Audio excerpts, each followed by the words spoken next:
Oops. In exile this time, and he was incredibly.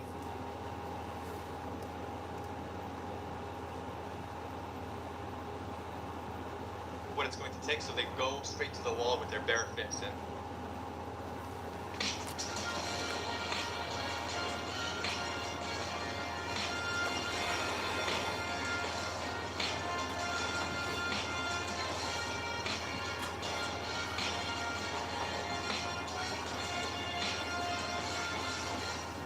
We're asking a question with this session.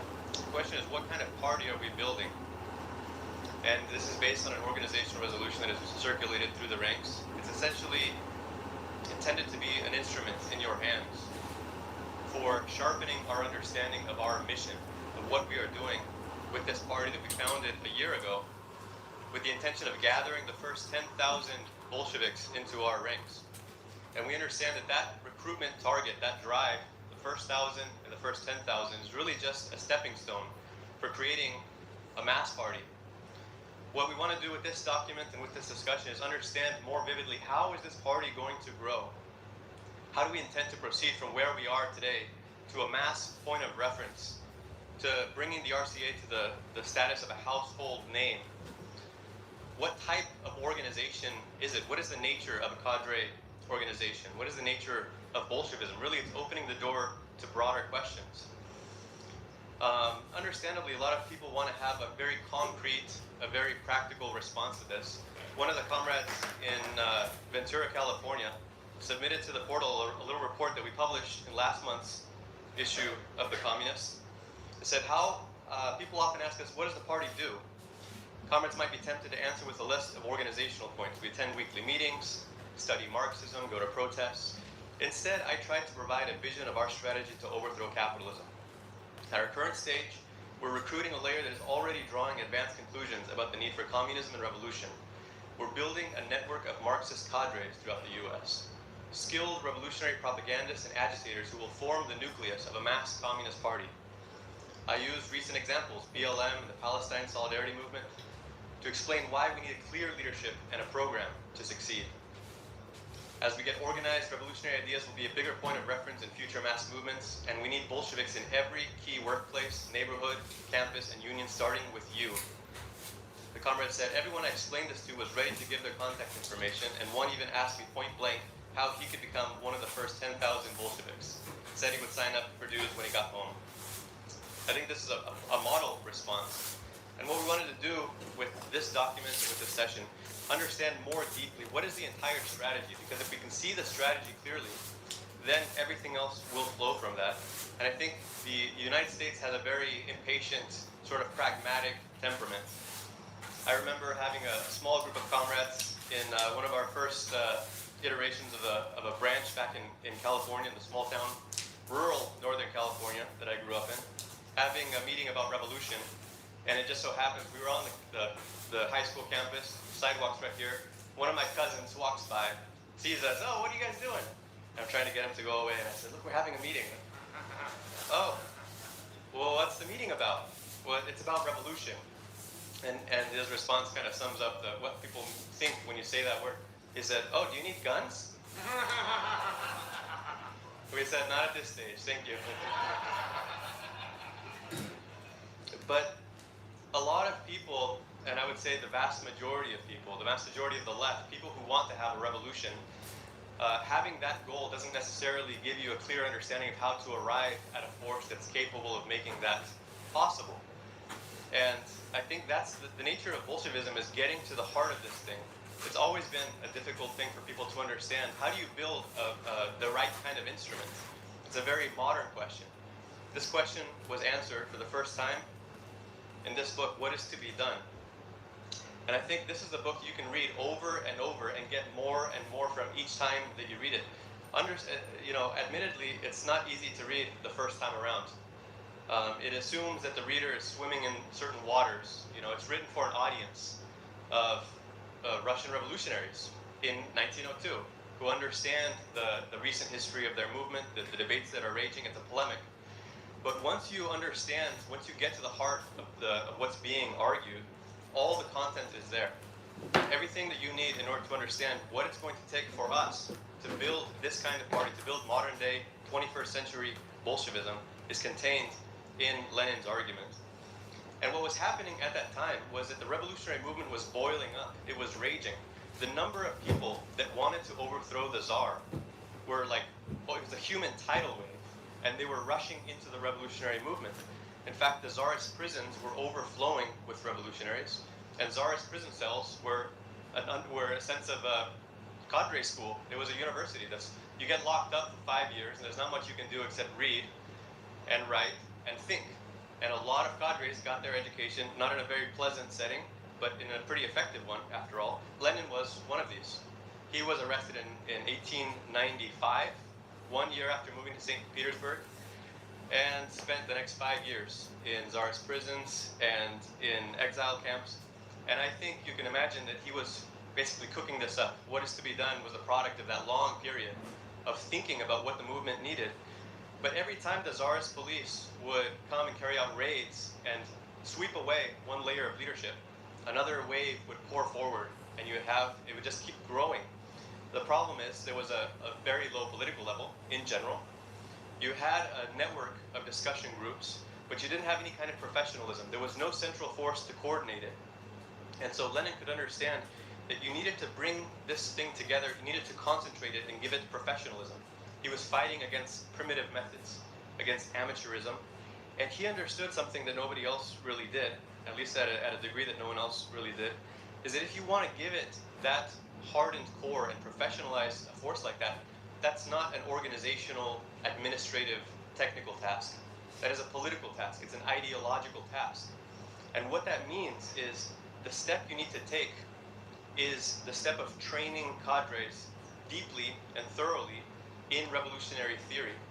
Now, we can put the important information, put the bottom line up front. That's what we need to do today. That is the one key to our strategy from which everything else flows, to raise our political level, to train cadres, to train hundreds and then thousands of cadres. That is the only way for us to get to 10,000, but not just to grow in numbers, but to grow in quality, to become the kind of force that can actually wield influence and be a factor in the situation. Understandably, a lot of impatient young leftists don't like this answer. And they didn't like it at the time Lenin put it forward either. They called him, well, they didn't use the word theory, bro, but, and they didn't say theory is elitist as such. Actually, they probably did make that argument. But they said that he was overrating ideology, that he was obsessed with literary, intellectual work, that it would be better if revolutionaries focused on concrete issues, practical material demands, make it realistic. They had a high regard for spontaneity. They said, this is what's happening spontaneously. The workers are moving. We should just be supporting them.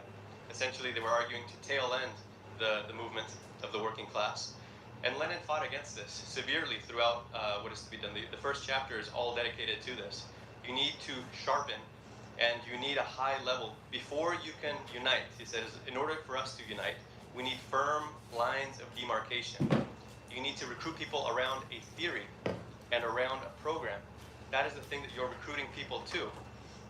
And if you do that from the act of uniting people around a single worldview, and I think we're making progress in this room. I think we have a single worldview represented in these ranks and in the RCA today. We've come a long way. If you do this, certain things will flow organizationally from that. If you have people that think like Marxists and they have the same method when they're analyzing events, if they have a shared understanding of the mission they're trying to fulfill in history, then it creates a certain mentality, and you get iron discipline. That's a voluntary revolutionary discipline based on commitment. And that's the way that you fight amateurism. These methods that you had, basically a lack of coordination, a lack of agreement, people rowing in different directions. If you want a force that's powerful and yet flexible and agile, something that's steadfast, that's not going to break apart when it gets tested under strain of events, then you need people, you need to build it out of special material. That's people that understand history, how history unfolds, the laws of history, and their role in that process. And that's exactly what the Bolsheviks achieved. In a sense, what is to be done is like the mission statement. In Russian, что делать? It's like, what to do. It's like, here's what you do. That's what he was laying out. 15 years later, they completed the mission. 15 years late, separated 1902 from 1917. And in 1913, a few years before that victory, this is how a Tsarist police reported the impact of the Bolshevik cadres. It said the faction of Leninists is always better organized than the others. This is an internal report, obviously. Stronger in its singleness of purpose. They're more resourceful in spreading its ideas. Its circles are scattered throughout all the cities. They're the most energetic. They seem capable of tireless struggle. They're constantly organizing. That's because they had a shared ideology.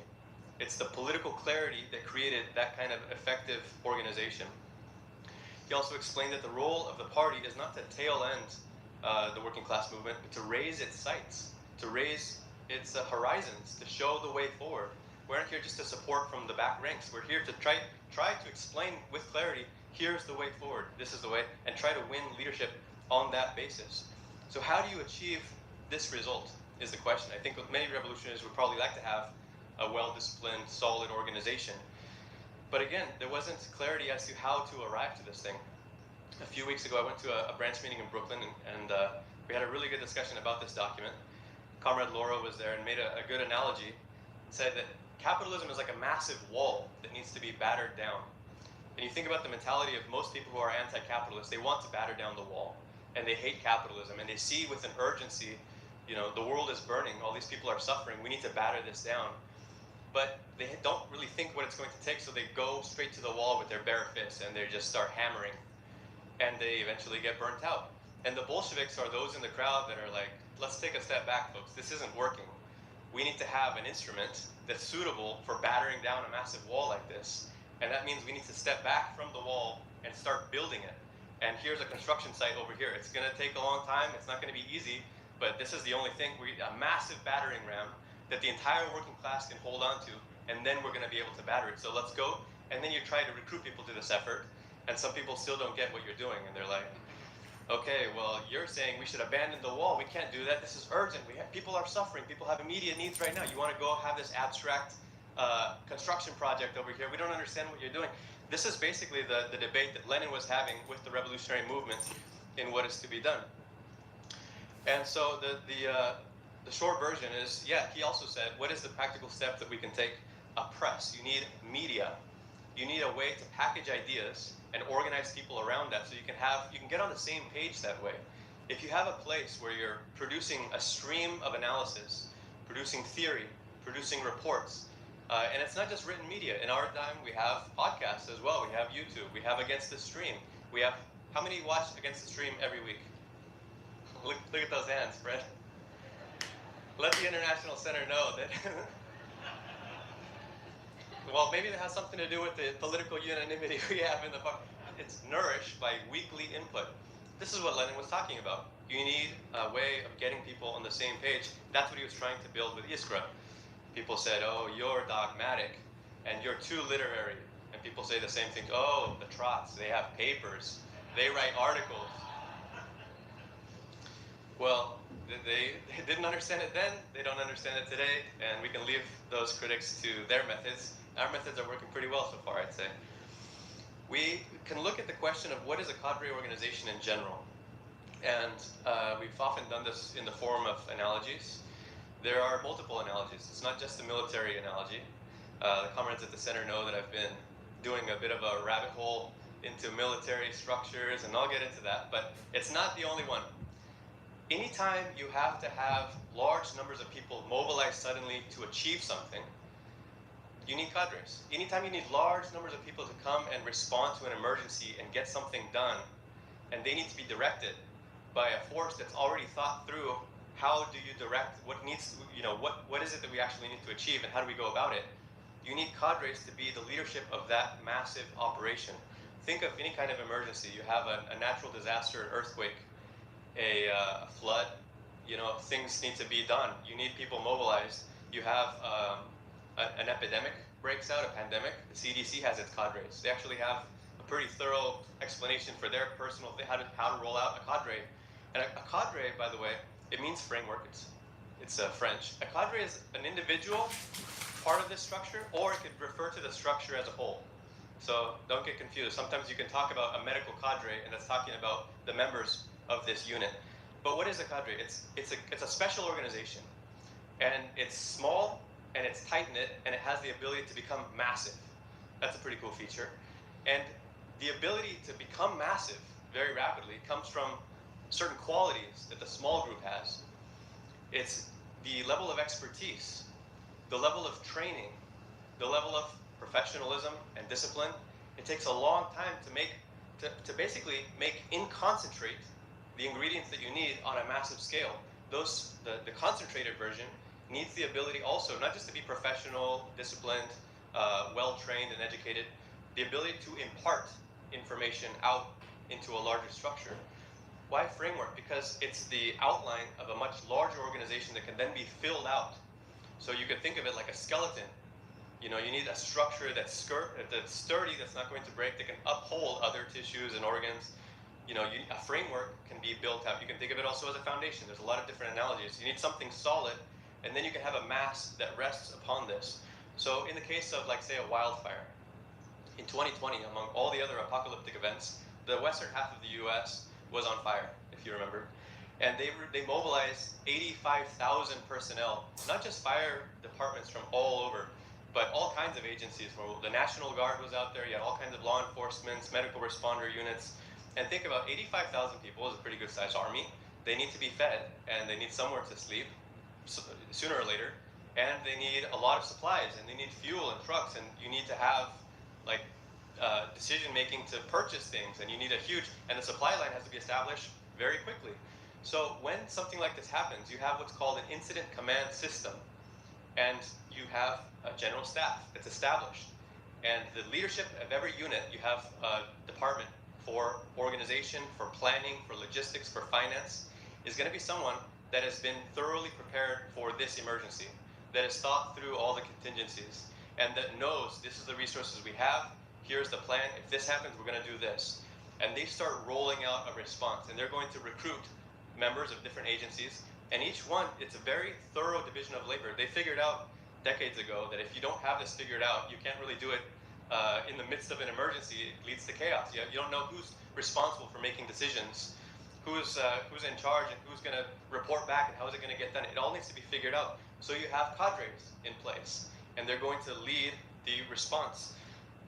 Any incident like this typically is a question of mobilizing, you deal with the issue, and then you demobilize back to the cadre. You don't need a standing army to respond to the next wildfire. In a sense, we're trying to mobilize and not demobilize. We're trying to build our forces and not lose forces. But in the history of the revolutionary movement, sometimes you have, naturally, a massive filling out of the ranks of a revolutionary party. And then after a revolutionary defeat, look, 1905, the Bolsheviks, there was more than one Russian Revolution, right? It was 3. The first one was in 1905. The Bolsheviks were not much larger than our forces today. In the course of that revolution, together with the Mensheviks, they all came together. Huge events, right? Now the workers are looking for a revolutionary. They're pouring into the ranks of the Bolsheviks. They grew up to 150,000.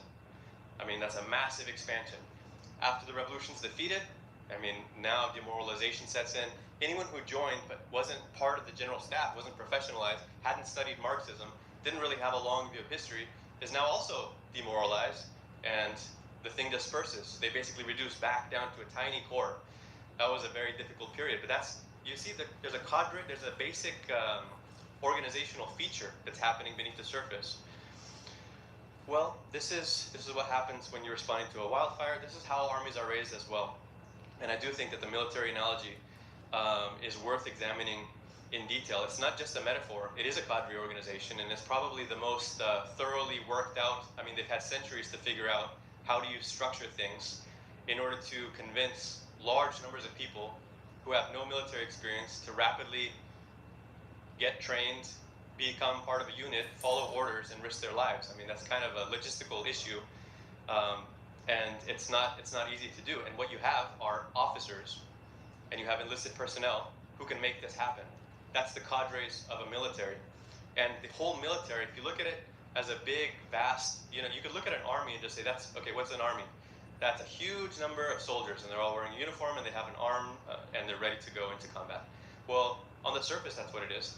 In reality, it has a structure, and the structure is that's going to be permeated by sergeants. Sergeants are an enlisted soldier who's been promoted to the rank of a non-commissioned officer, and every unit is going to have sergeants.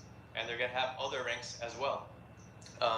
And this is the way that troops are trained, assigned to a unit, mobilized, and then sent into battle. Look at the Civil War, for instance, to see how we also have this expansion of the troops, right?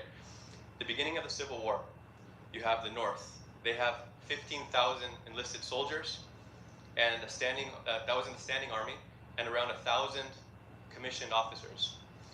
They grew in the course of the war. If you count up all those who enlisted into the Northern Army, from 15,000, right?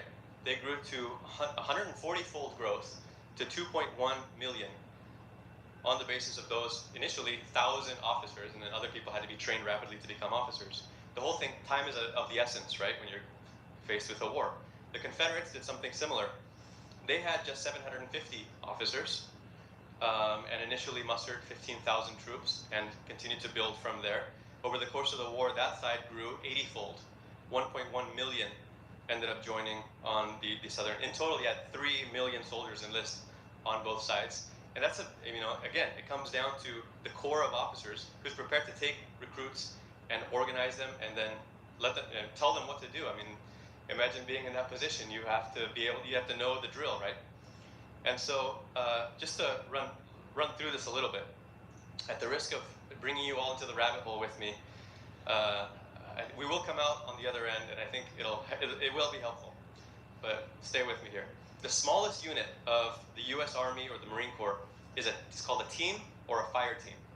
There's 3 to 4 soldiers, and it's going to have a leader. Even at that small scale, I think this is like the size of one of our smallest cells, right?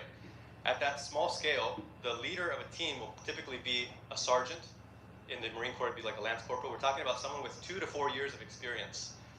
Oftentimes, in the last couple of years, we were forming a cell of 3 or 4 comrades, putting in charge of that somebody who was recruited 2 or 3 months ago. And, the military doesn't do that. We weren't sending them into combat. We were sending them into campuses and workplaces. But you put a few of these teams together, everything works in 3s or 4s. You take one unit, put them together, then you got the next unit. That's a squad. 8 to 12 people is a squad. That's going to have in its leadership a staff sergeant. So this is someone that's got like 6 years of experience. Think a large branch, 10 or 12 comrades.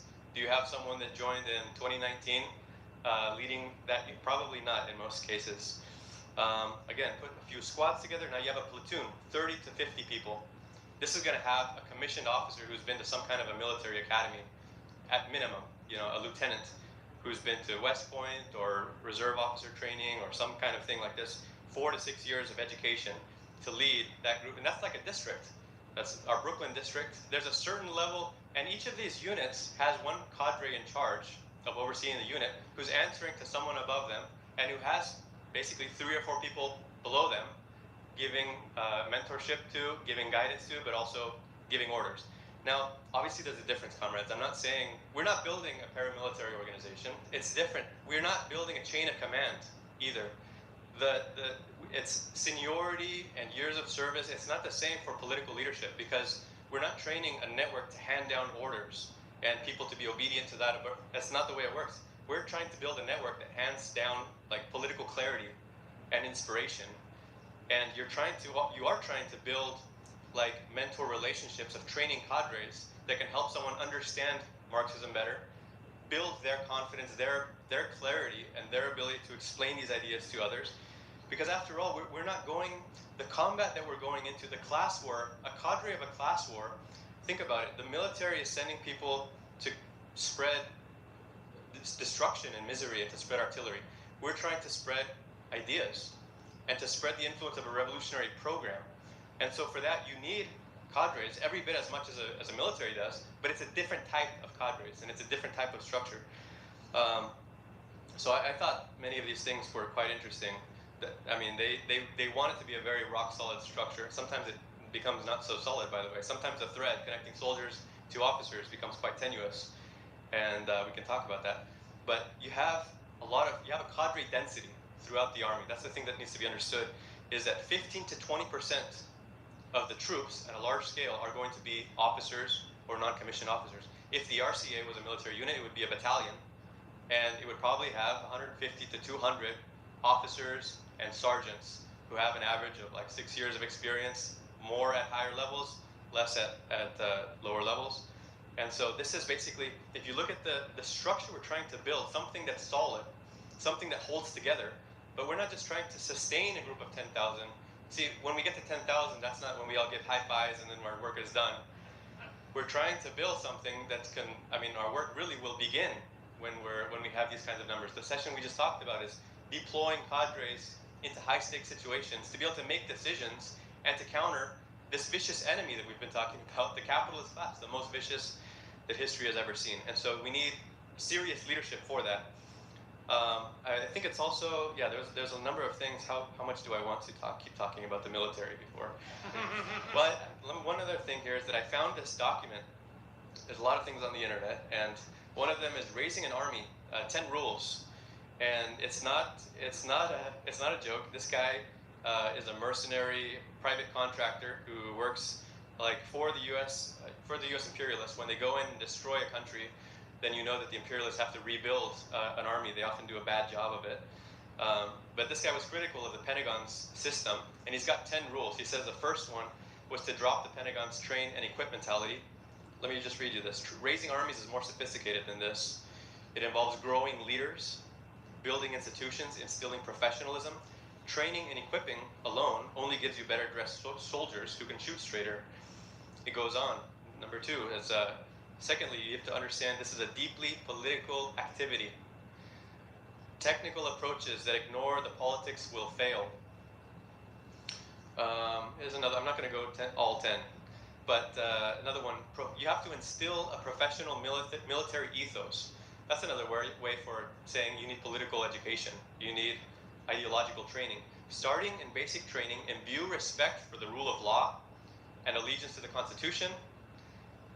This was, again, someone who built an army in Liberia in 2014 or early 2000s. It says Liberian recruits spent as much time in the classroom as they did on the rifle range. So when you're building, he says, if you don't do this, you're going to have an army of privates. You know, basically soldiers with no experience and no qualifications to lead and to command and to hold things together. And of course, an army like that just falls apart. He said selecting for leadership is difficult. It takes 20 years to make a colonel in the U.S. Army. A colonel, I think, would oversee like a brigade of 5,000 or something like that. And yet, the countries can't wait that long. You know, they call this line of business, they don't just call it army building, they say security sector reform. And even that is a little strong, so they call it SSR. And so the last rule is, lastly, be humble. SSR is a marathon, not a sprint. Whether one is raising an army of 2,000 or 200,000, the methods are essentially the same, differing only in scale and scope. So I think we can take some of these methods, some of them don't really apply. The firefighters are also organized in a paramilitary organization. I thought this was interesting. I mean, there's patterns to this, right? New York City has 5 borough commands. Each has a borough commander. There's 9 divisions throughout. Each division has 4 to 7 battalions led by a battalion chief. Each battalion consists of 3 to 8 firehouses. That's around 200 firefighters. Each firehouse consists of 1 to 3 fire companies, each led by a captain who commands 3 lieutenants and 12 to 20 firefighters. In short, you can see when you need to mobilize large numbers of people to do something risky, it's good to think through the leadership structure. And this obviously applies not just to, think about what was achieved in 1917. I mean, this is basically, I think you're going to understand it better now after going through all this detail about the military thing. You had a general staff at the beginning of that revolution. In February 1917, you had 8,000 members of the Bolshevik Party. These were experienced people. These were people that had been through a lot. The Revolutionary Party had grown, had collapsed, had grown again in 1912, 1913. World War I starts, it collapses again. It's demoralizing. You need people, if you're going to be in it for the long haul and go through all of that, you need people who have a long view of history and understand what they're really doing at a deep level and are not just going to be swayed by how things are going in the recent period. So that's the cadres. Over time, you forge something that is based on depth and clarity. Well, that's what you had essentially at the beginning of 1917. Now, they put forward an idea, right? The idea is, yes, you've overthrown the Tsar. February Revolution overthrew the Tsar, but set up a capitalist government, a provisional government in its place. Lenin's message is we're not going to be part of this government. It says it's a revolutionary government. It's not. It needs to be overthrown as well. We need to bring the working class to the realization that this is not their government, and that in order to achieve the basic material, the immediate urgent demands that the working class made this revolution for, like we need something to eat, we need to stop sending our youth to the front into a meat grinder. In order to achieve that, you have to overthrow the capitalists. This is the message. This is the program, right? All power to the Soviets. So this 8,000 is now the cadre there to transmit the message. Like the incident command begins, right? Now here's what we need to do. Go out and spread it. And you have agitators who know how to connect with the crowd. And you have people, correspondents, who know how to produce leaflets. And you've built up an apparatus of media that, as Lenin said, you need to build a machine and build it up to a degree of perfection that you can be able to inform the working class of Petrograd overnight. That's exactly what they built. And they informed the working class many steps of the way, night after night. Posters all over the streets of Petrograd. They were communicating. The whole thing is like you've built a massive apparatus capable of communicating on a massive scale, communicating to millions. Now, how do you build an army of communicators? Well, you have to have a lot of discussion and political clarity, and those people need to have depth. And being a good agitator means being rooted in a very thorough, very deep, very well-rounded understanding of the issues, so that you can say this is getting to the heart of it. You can cut through something, make it very simple. Plekhanov, one of the founders of Russian Marxism, explained the difference between propaganda and agitation. Propaganda is explaining many ideas to small numbers of people. We're talking what we're doing: books, theory, a view of history, right? A consistent ideology, a thorough philosophical foundation. That's propaganda.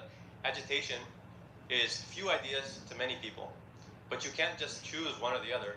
There's a sequence to this. In order to create agitators who are effective, who are able to connect with the crowd, you have to train them in propaganda, very thorough training in Marxism. And at that level, then you have a Fiona Lully who can get on GB News and just send zingers and expose the hypocrisy of the ruling class. We've seen from the river to the sea, Palestine will be free.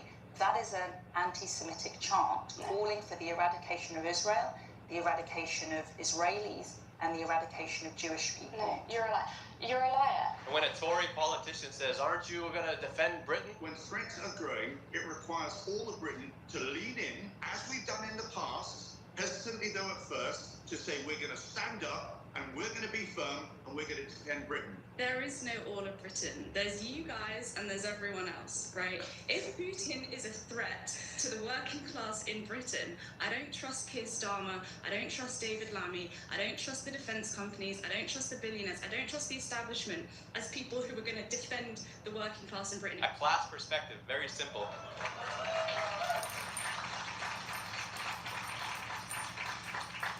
Well, 9/10 of the revolution was winning over the working class to a revolutionary program. And what Lenin understood as early as, probably back in those Tsarist prison cells, is that you need to train cadres very thoroughly in Marxist theory and unwavering Marxist theory. It's like we have to fight eclecticism. We don't take a little bit of this, a little bit of that. Marx, Engels, Lenin, Trotsky, they were the ones who got to the root of it. And their view is consistent. When you read one, you're reading all four, and you realize that. And any real Marxist, when you realize it, you realize it. You can't unrealize it. There's one Marxism. There's not many Marxisms.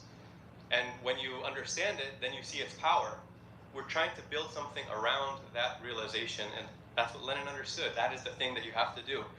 Very few people have understood it through history, but we are the thread of those who have understood it in this international. If you think about it, it's kind of like you have an uprising is also one of these emergencies that's going to have an incident command set up, and they're going to have a general staff to respond to it, and it's going to be a pretty serious thing. Now, it's going to be essentially cadre versus cadre, right? Like one structure of leadership and response versus another structure of leadership and response. And in a revolution, you have one of them win. One of them was more prepared than the other, and one of them was more ready to enlist support in terms of numbers than the other one was. And the one that thought it had solid the command. See, the military structure is about command and control. That's openly what they say. We're not about command and control. We're about political clarity.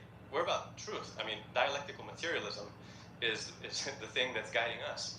And so which one is ultimately stronger? I mean, revolutions, once you have mobilized the working class, the other one can melt away very quickly. I say this because we have left down to us a pretty awesome remnant of history from 1917. This Trotsky reproduced a dialogue that took place among Tsarist officers when the February Revolution had basically had won, but they're realizing in the Central Command that they're realizing this fact through this conversation. And here's two generals, General Ivanov and General Khabalov. Okay, let me just read through the thing. How many troops are in order and how many are misbehaving?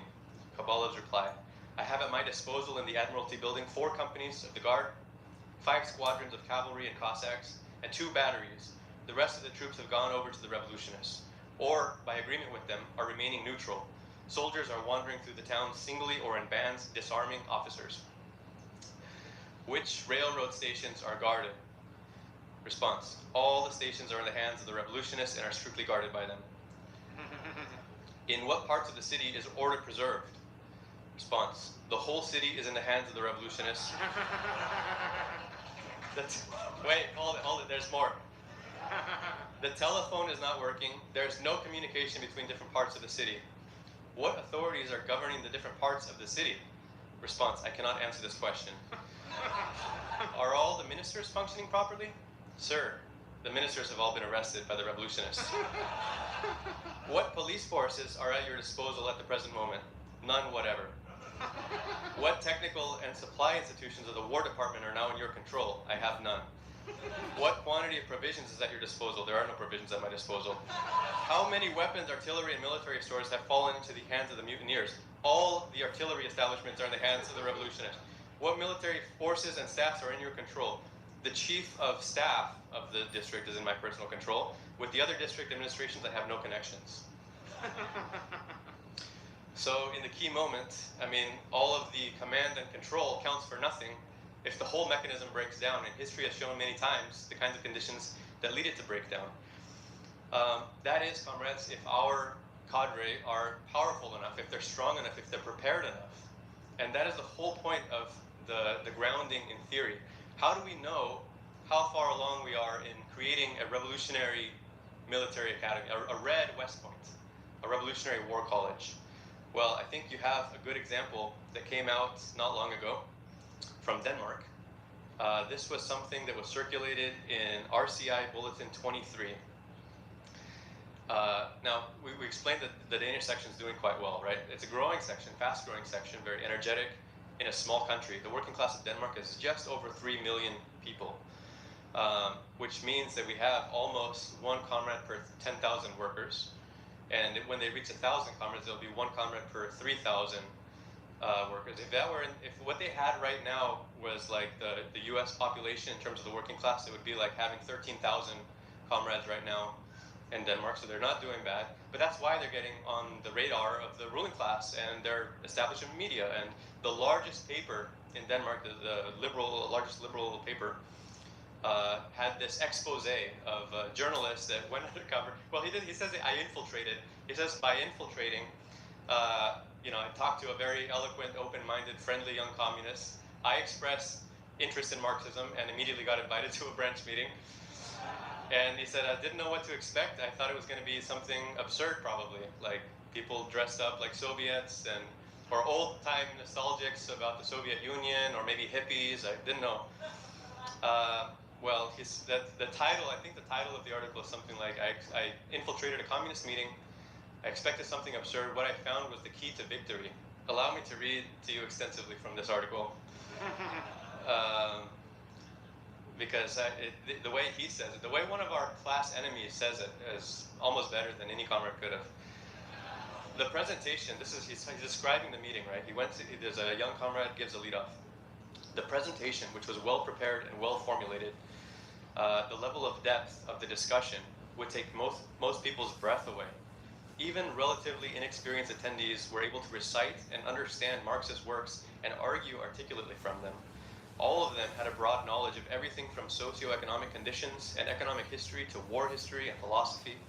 The Revolutionary Communist Party must be said to be able to educate and train its members to a degree that enables them to clearly and convincingly present the Marxist message.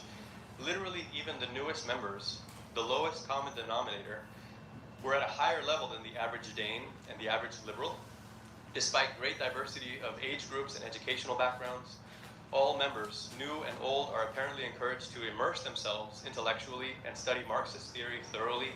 In addition, they learn to formulate their knowledge as arguments, to write speeches, to debate, and so on, with the result that even a relatively new and young member of the party can be considered a top-tuned, well-oiled machine when it comes to defending the Marxist-Leninist vision.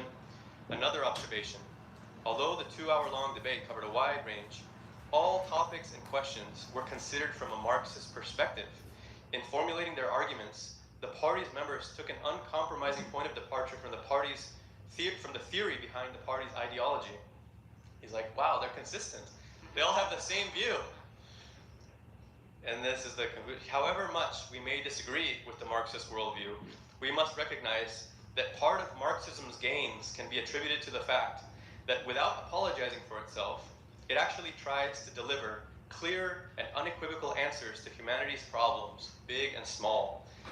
We must realize, here's the end, we must realize that the ideological battle is still raging, and that in order to win this battle, we cannot deny the need for a serious weapons upgrade. If you are in doubt about how to do it, I can recommend a visit to the Revolutionary Communist Party. Every cell secretary, every comrade who's leading a cell or any other unit of the party, write this down, RCI Bulletin 23. You can print this out, study it, mark it up, and ask yourself, is my cell at this level? Are we producing this kind of atmosphere? Is this our environment? Is this where our training ground is at? And if not, what's our plan? How are we going to get to this point where we're producing this? And it wasn't just accidental. It's not like the Danish comrades just, they swim in Bolshevism and then they're just ready to, hard work produces this result. This means that everyone, you know, and it says it in the bulletin, they expected, look, we're going to have a contact is going to be there. All right, everyone studies and prepares and does the reading and comes with something thoughtful to deliver. And the result is, you have one of those, you ever have one of these cell meetings that's just electric and it just leaves you feeling with energy? And then you can go and build and you can get through another week and you can keep, you know, that's the thing that we're trying to conjure, a factory of that. That doesn't happen automatically, and it happens only when the comrades go into it saying, that's what I want to do. I want to strengthen my cell. I'm ready to bring something. Let's bring some fire this week to the cell meeting and do it each time. The results are going to be an atmosphere that produces cadres. Now, this was the way the Russian revolutionaries did it. It's not like, I mean, it was hard and it was boring and it took years and it was not glorious. And that was part of it.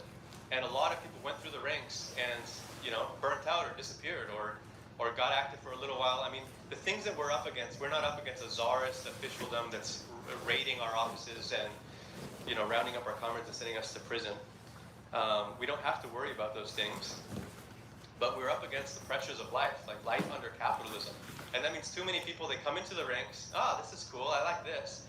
They don't really get it, what we're doing. And eventually the pressures of life are like, okay, I'm gonna go do this. And I got other priorities in my life, maybe I'll come back. And a lot of them are coming back and it's going well. But basically, what does that mean? It means that the general staff isn't quite at the level it needs to be in order to impart the clarity to those ranks that are coming in about what we're doing. That's why we wrote this organizational resolution, to try and help with that. Basically, it's like, if you understand Bolshevism, if you can impart to people who are new, welcome in, this is your party.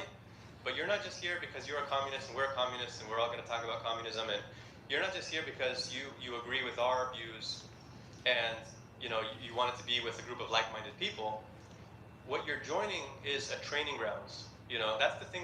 We need to find a way to explain to contacts and new comrades, like, you're joining an ideological training grounds that will make a revolutionary out of you.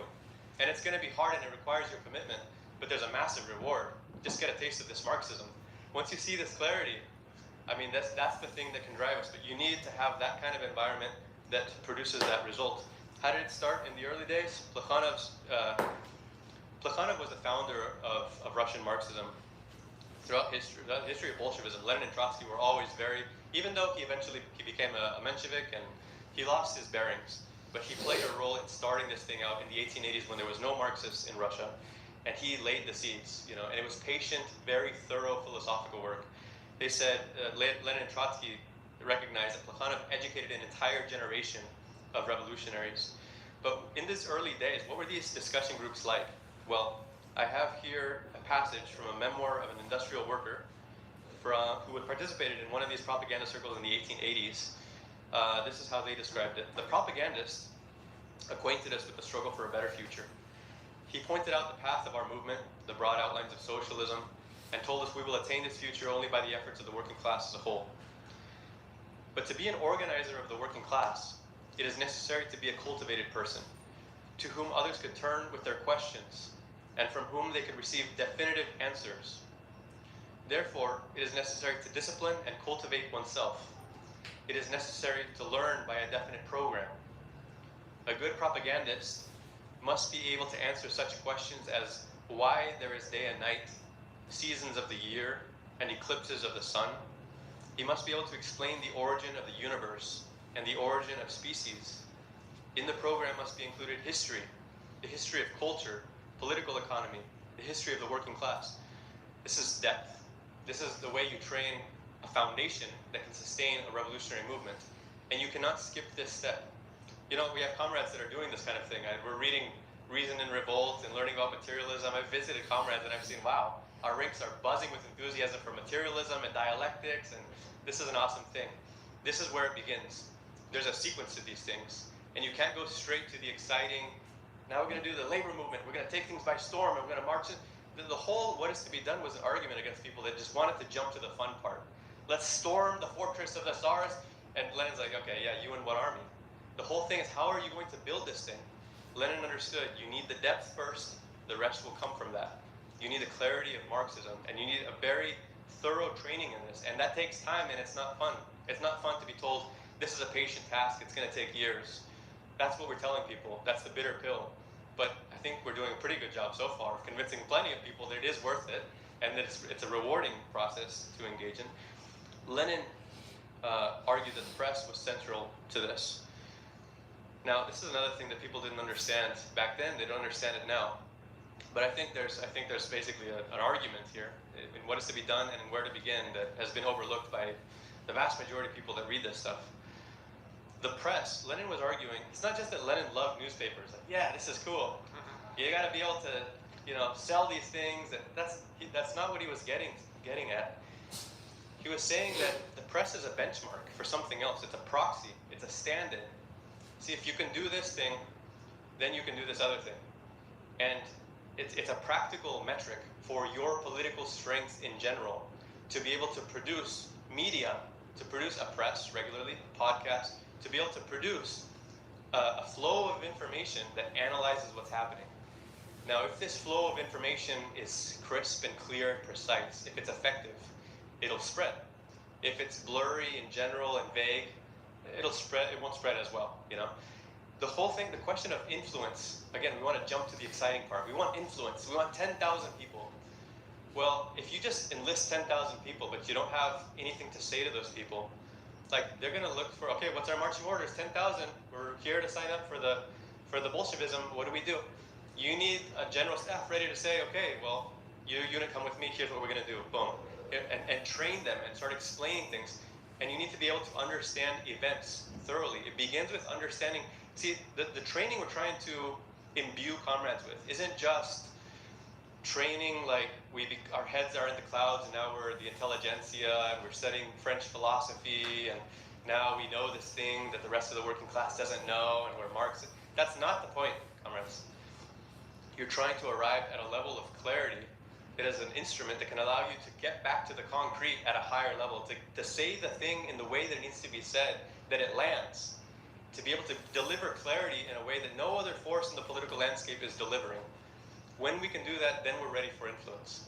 And the press, the media, and I mean that broadly, the booklets we produce, the books, the things that we're producing, and Against the Stream and the Communists of America, everything we're using in order to try and get our ideas out there is kind of a benchmark for our political strength and our ability to enlist support and to get influence.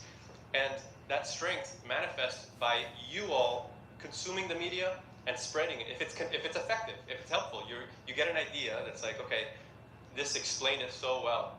Now I understand, and I've had that moment many times. Like the article, and there's an article in here. Wow, now I get de-dollarization in the bond market. That was like, whew, that one went over my head. This article explained it, and then, comrades, remember, I went into the office and I couldn't stop talking to everyone about, you got to read this article. You got to read this article. Media department, let's circle up. We're going to read this article together. Can the EC have a discussion about this article? This is the way the media is supposed to work. It's like, it's not just written to entertain. It's not just written to inform.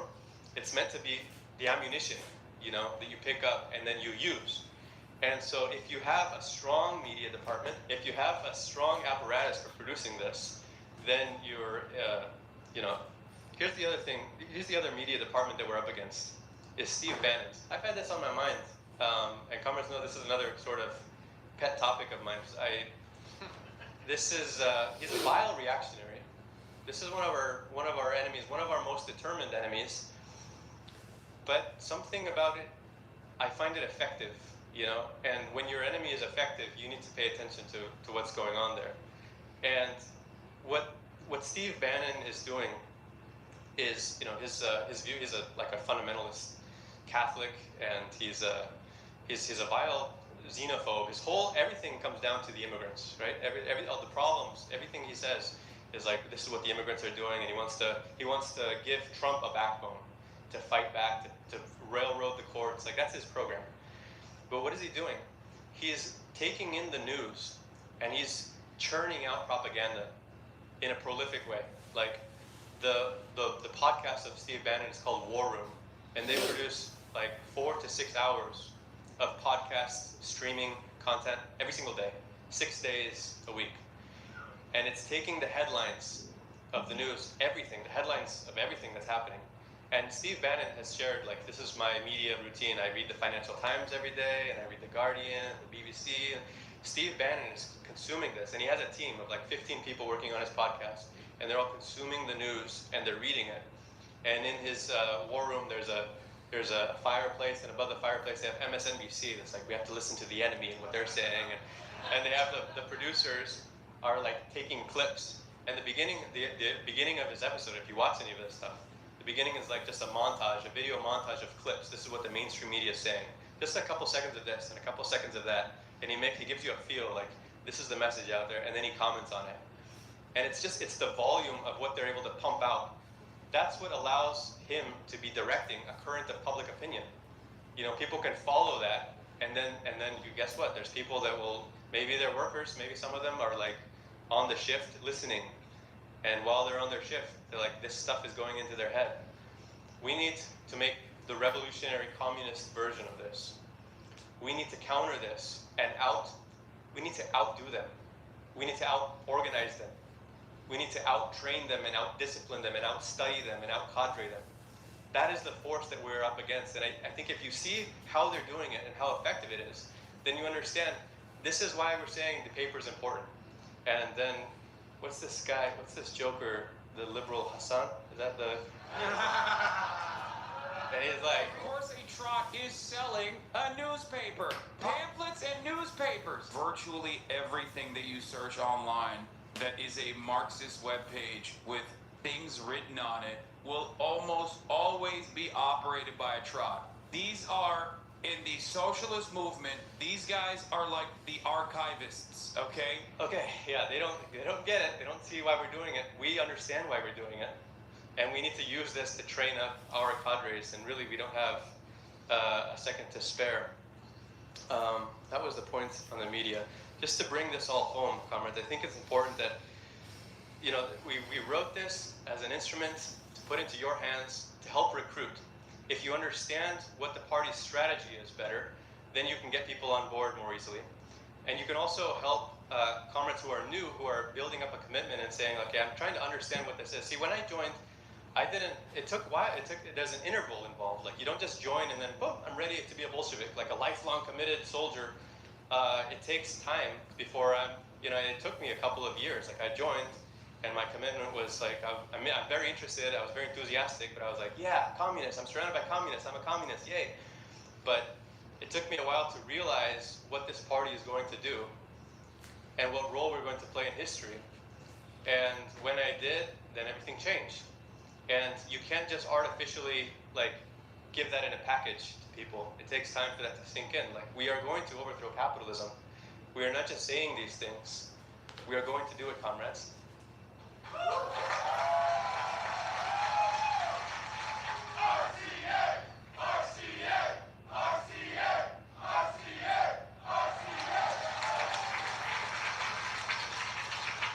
We've had a good start. I think that this party has become a factory of cadres like we've never seen before.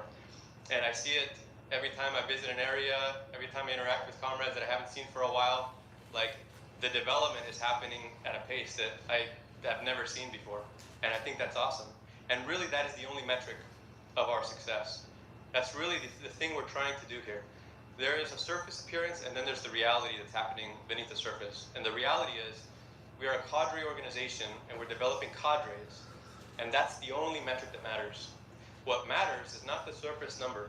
What matters is the core of cadres, the general staff that are coming out of this military revolutionary academy, who know what they're doing in life and who know what their role in history is, and who are able to impart that to others. That is the real metric of our success. Now, there's a lot of practical things that could be said. It's always important to bring this home, and I think Trotsky had the ability to go into the theory realm and then to come back down and to bring it home. And we had a quote at the end of this resolution when the first time he was addressing Americans as comrades in the left opposition. In this letter, I think it was from 1927. I think it's kind of a cool moment when he's first corresponding with the American comrades.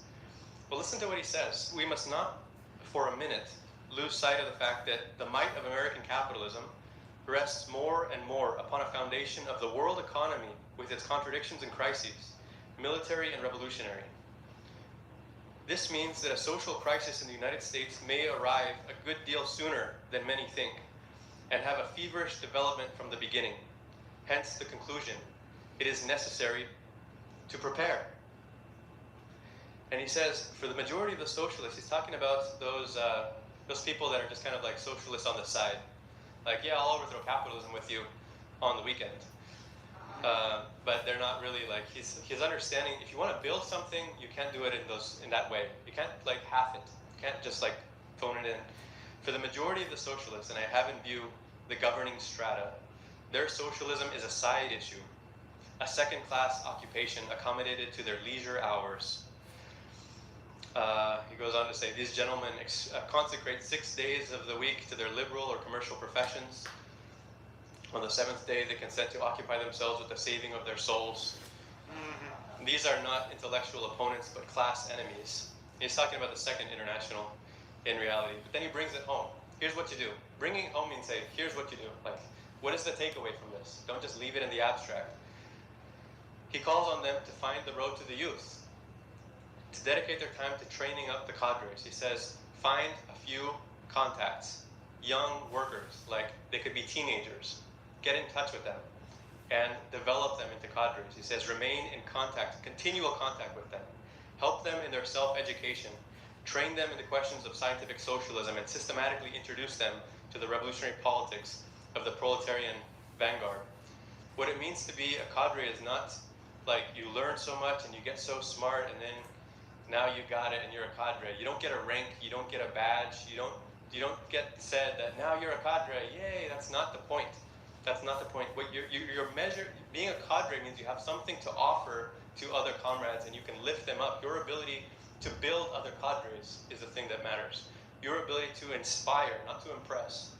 Your ability to educate and to bring things out in other comrades and to build their confidence in the ideas of Marxism, in the revolutionary program. It's a thing that you can, it's not about, you don't speak in order to shine and show the comrades. You speak in order to help deliver clarity. That is the thing that a cadre is able to do. So I think, comrades, if we use these methods, and I think we know what we need to do. I mean, I've seen it, it's popping through the discussions all weekend. It's quite clear what we need to do, and I think we're about to do it on a scale that we've never seen before. I mean, the recruitment and the education of revolutionary cadres. If we use these methods, the methods that they've seen in Denmark, we are going to become a force like we haven't seen before. We will become a household name. It'll be a matter of time before the RCA starts sweeping aside any other left group. There's no competition out there. We're living in a theoretical desert. There's no Marxists out there. There's nobody talking about the things that we're talking about. There's nobody training cadres the way we're training. We have no competition. We have a wide open field. We need to get to work. That's the thing that we need to do. And if we do this, comrades, we will become a household name. We'll become the worst nightmare of the ruling class. And we will become the only hope for the working class.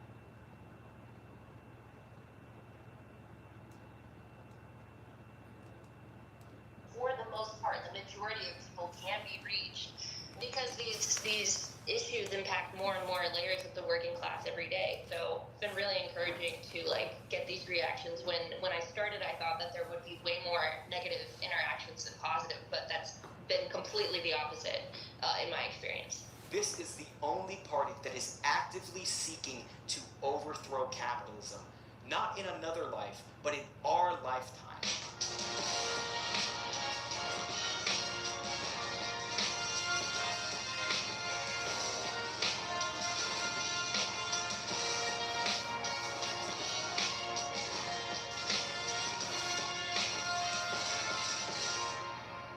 We understand that the working class needs more than just the objective failure of capitalism to actually overthrow it. It's going to take the subjective factor, the Revolutionary Party. We have to actually be the collective long-term memory of the lessons of the working class, the lessons of past revolutions. We have to link up the causes of the international working class to the struggles that we have around us. We have to point the way towards revolution, and that cannot be accomplished on our own. It has to be collectively, but not just in a collection of atomized individuals across the country. We have to organize with the communists directly around us, and that is through the cell. But how do we actually recruit them? How do we build the cell? How do we put it together? Well, the first thing that you have to remember is that the objective condition of the decline of capitalism is creating a mood in society that is becoming revolutionary.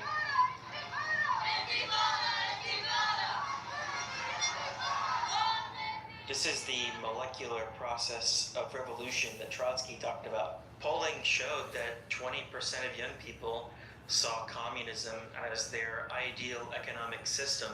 You may have heard us say that before, but it is pretty remarkable that if we extrapolate that statistic, there's potentially tens of millions of people in America that have a favorable view of communism.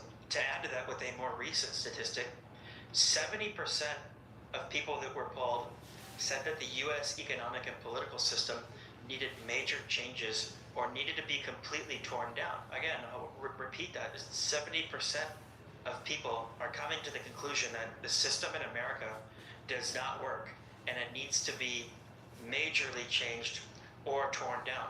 So what will happen to these people when the system refuses to change? And we know it will refuse to change. We can see that in the example of US imperialism in Palestine, seeing the genocide taking place and refusing to change their position on it in any meaningful way. The United States stands with Israel. We will not ever fail to have their back. So what will happen to that 70% of people that say that the system needs major changes when they come to the conclusion that changes are no longer possible? Well, the feeling that it needs to be completely torn down will become the dominant feeling in society. But there's already people that are communists that are around us. So we can find these people. Those people are our friends, they're our family, they are our co-workers, acquaintances, classmates. You're going to actually hear in this episode from some of the recent recruits to our party. And the first person you're going to hear from is Kurt from New Jersey. And you've actually heard from Kurt before if you listen to this podcast because of his joint submission that he sent in. I believe the only path forward for humanity is a proletarian revolution. Capitalism is actively and indiscriminately destroying the planet. I have 2 small children, and thinking about the world that they will inherit makes me weep. I want to be part of the solution to the sickness that grips the world, as I recognize no one can save us except for ourselves. Growing up in a working family, Kurt had seen his fair share of economic hardships, but also began to see a general problem with the system that we live in. I've seen how both sides live, and it's always bothered me that, like, I can see people that are clearly working very hard and still have to live in absolute squalor. And there's really nothing that they can do about it either, because they're constantly playing catch up, right? They're either in debt or, you know, as soon as they get ahead, something comes up and now they have an expense that they have to repair their car, or, you know, someone has to go to the doctor. Any little thing that is not, you know, part of your daily bread, basically, anything extra after that seems to just completely knock people down. Kurt, like a lot of people, went searching for an organization that actually had the same conclusions that he did, that this system was fundamentally broken, but had a very hard time finding an organization that was seriously trying to organize against capitalism.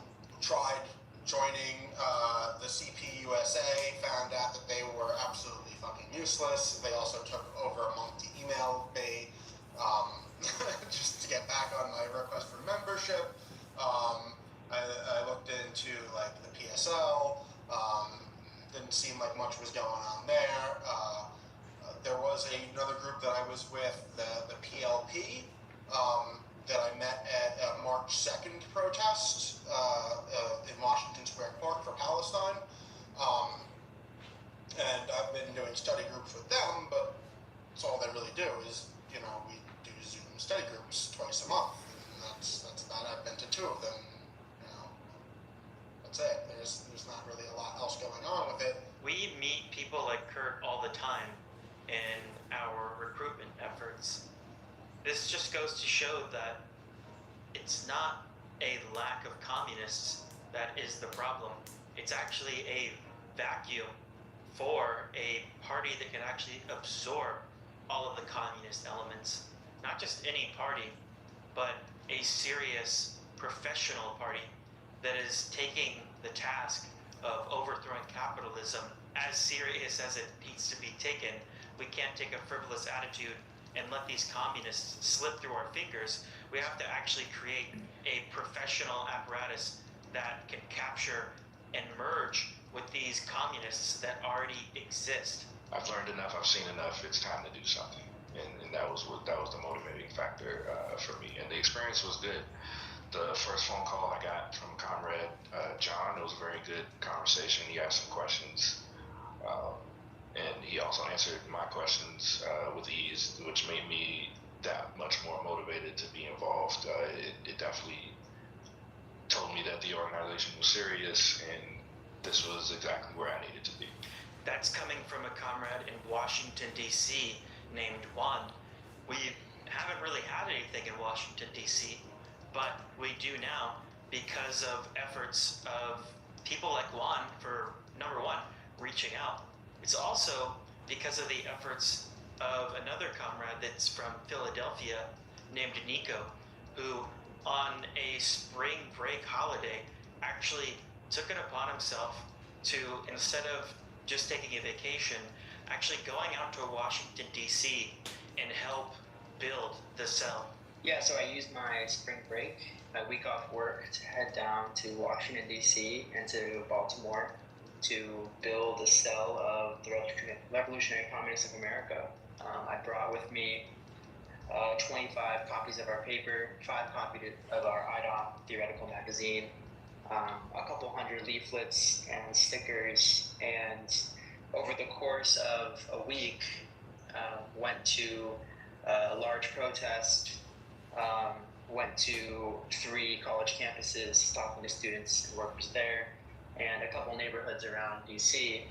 Over that time, we made 5 new recruits, 5 new dues-paying party-building members, and handed out hundreds of leaflets, sold almost all of the papers and magazines, and really started building in a city that we never had before.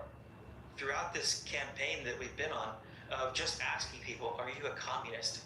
Is that some people are not ready to label themselves as a communist for one reason or another, but we still end up recruiting them because they can be convinced that the thoughts that they had, the beliefs that they do have, do align with what a communist thinks should happen in the world, the changes that they want to see, and the method by which that they think that that change will come about. They come to realize, well, it turns out I am a communist, or I actually agree with what the communists are saying, so I must be one.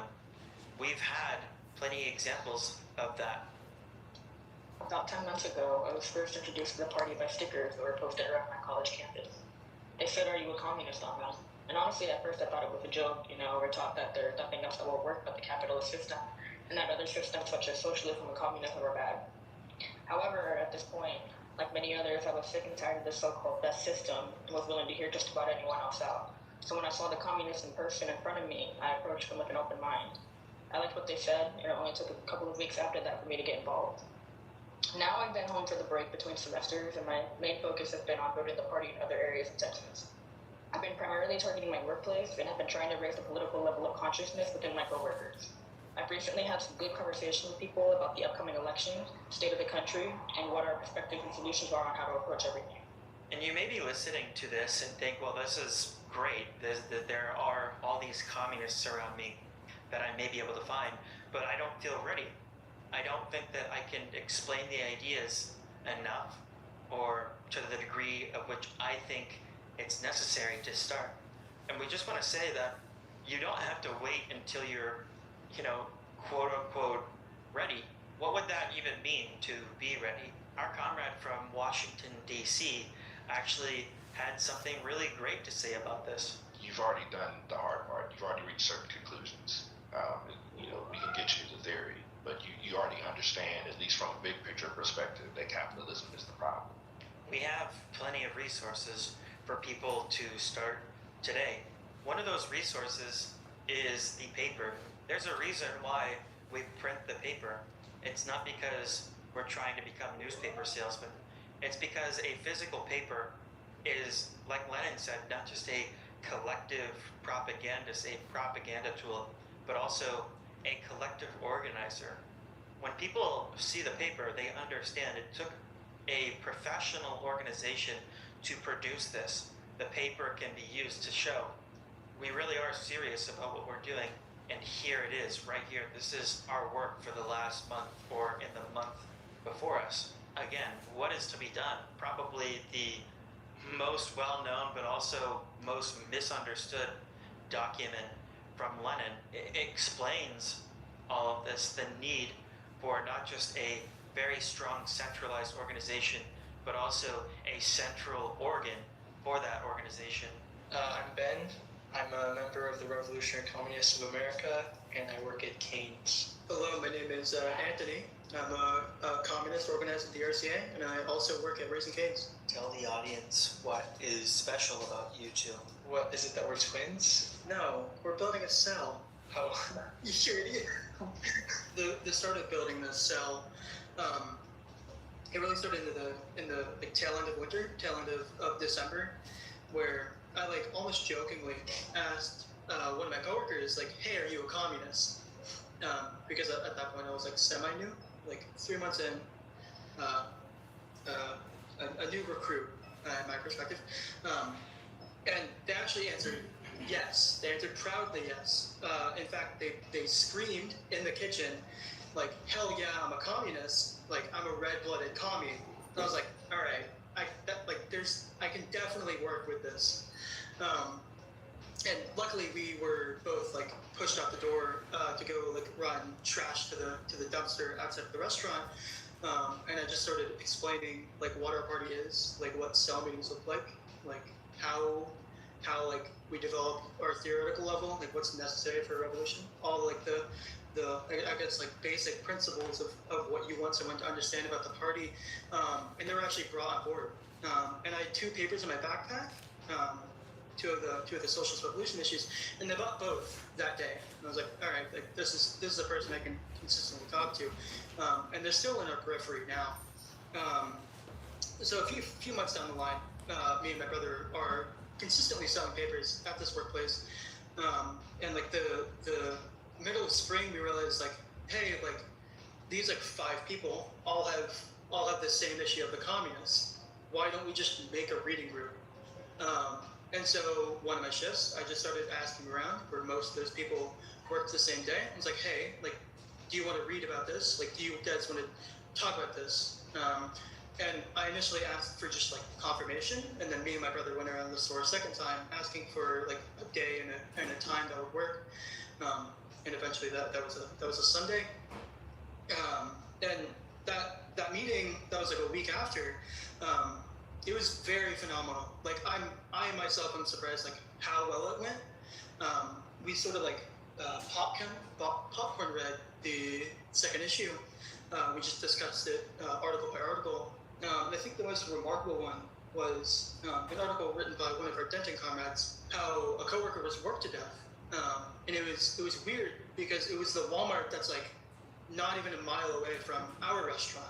And so it like everyone realized like how close the class struggle was. And I think that is the point of the paper. Like that is the point of why we have these articles. That's why we have these reports. It's to show people like this is nothing alien to us. This is like what we're fighting for all the time. This is what we interact with all the time. The meeting was phenomenal, and I think it only went well because of the content of the paper. I just wanted to add like sort of like an elaboration on like how it actually happened, like when it shifted basically. Prior to that, it wasn't just randomly that a bunch of people had the paper. It was like because every single day we were bringing the paper into the workplace, setting it out, and it would get moved, and we have to set it out again.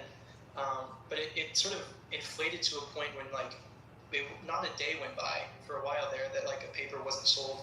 Like it was like daily paper sales for a while, and that evolved into this where we had maybe 5 or 6 people all with the same issue, all with the same availability, and they all wanted to meet and discuss it. The cell as it stands now, it's a pretty casual thing. Like there isn't like a mandatory attendance or anything like that. And if people want to show up that aren't already in the reading group, it's sort of just open invitation to all of our coworkers. Like we've had random people just drop in. But going forward, I mean, it's just consistently reading the new issues and putting in like various other articles. Like because we've already gone over the second issue and not everyone has the third issue, we're just supplementing that with the pamphlet over the history of the Black struggle and the socialist revolution, and everyone's really excited for that. The most recent paper has our program and our manifesto in it. That is an extremely valuable tool to strike up a conversation with somebody. The program and the manifesto give you a good general outlook for a range of issues that you can actually speak to. Whatever subject or problem somebody has, you can speak on that. What is our analysis of that? Why does this thing happen? And what should be done about it? And how will a communist party actually achieve that? So the program and the manifesto are extremely valuable resources for this, and we just actually published a convenient booklet with all of these things in it, including the manifesto for the Revolutionary Communist International. Marxist theory is the foundation of our organization. It's what makes up our program and our perspectives. And that takes the form of physical material, like the paper, but not just the paper, but our booklets and our books. Examples of these materials being used to recruit are embodied in 2 stories from one comrade in Chicago named Helena. I picked up, I think it was the Identity Politics pamphlet first, and I can't remember what I read after that. It was just like the intro packet, basically. I started reading it. I met up with some comrades in the branch. I attended a branch, and then I bought The History of Philosophy, which is really what sold me on the IMT as it formerly was. And I was like, wow, I have never encountered a group with this perspective before. People who are actually mobilizing and organizing on a level that could have like a material change.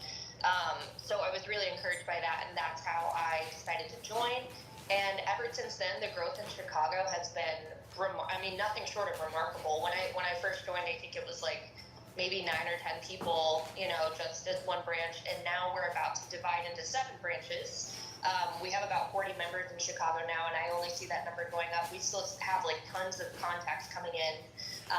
So it's been a crazy like year and a half, but I have learned more and become like more optimistic. I cannot tell you what this has done for my mental health. Just having something worthwhile to put energy into, with an outcome that I can see happening on a scientific basis. The other story from Helena can actually be found in a previous episode of ours. Helena is the comrade that actually was reading In Defense of Lenin on the train and engaged in a conversation with somebody who was interested in the book just based off of the cover. And Helena was able to talk to this person about the ideas of Lenin and talk about the organization. These moments don't happen with Helena or the person on the train unless you have the physical media of the paper, the booklets, and the book. The lie that capitalism tells you about alienation and the way that people are unapproachable. And it's like, people are not unapproachable. Like, you don't have to be scared of other people. Other people are living, if they're on the train, more likely than not, they are having like some element of the same experience that you are. And if that connecting point is like, oh, the train is late again, like, that's crazy, got to get to work on time, or whatever it is, there's a way to connect to people.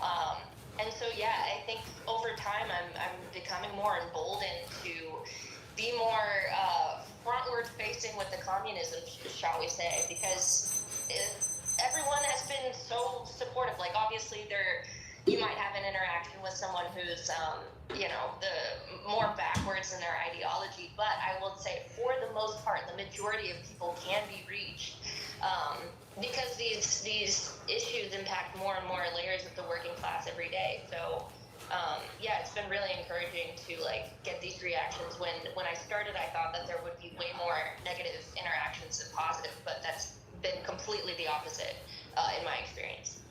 We have to be bold in order to find other communists.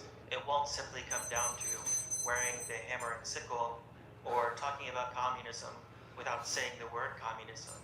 It's going to come down to having the material out and open, and a willingness and an ability to talk about those ideas. Without that experience and without being prepared, we're not going to be able to recruit the best elements that exist out there in an atomized way as individuals. The only way to prepare yourself and equip yourself with experience and ability is by joining a party, becoming collectively educated through the cell, and then going out into the world as an organized communist. There are certain people that would have never joined had we not made a lot of preparations in the past to become firm in Marxist theory and have a boldness in presenting our ideas. When somebody comes to us and says, I think that I'm interested to join, one person that comes to mind is somebody that's in my area, DFW. His name is Ian. Both my generation and my mom's generation, millennials, have lived through constant crisis. Capitalism continuing to implode on itself, then be bailed out by the government, then implode on itself, and then that cycle continuing. I think a really big radicalization point and a real reflection point for me was 2020, along with a lot of people. The fact that we had a complete buckling of the supply chains that were so overly complicated to cut down on the cost of production just blew my mind how this country lacked the ability to address a crisis that could have easily been avoided or at least minimized drastically. We had over 1 million people die in this country due to capitalism failing. And again, who were the people to bail out these corporations? The government. Why is that? Because the government doesn't represent the people. A majority of us in this country are living paycheck to paycheck. A majority of us in this country are just a couple paychecks away from being homeless on the streets. For a while before actually joining the RCA, I understood the importance of getting organized in some way. I kind of got to the point of the world, at least I felt the world was completely collapsing around me, and all I did was complain about it. It got to the point where I needed to either find an organization or start getting organized, and starting off, the only thing that I was able to find was the DSA. The problem with the DSA is there are a lot of differing opinions and different sets of ideals that are so broad that basically nothing gets done.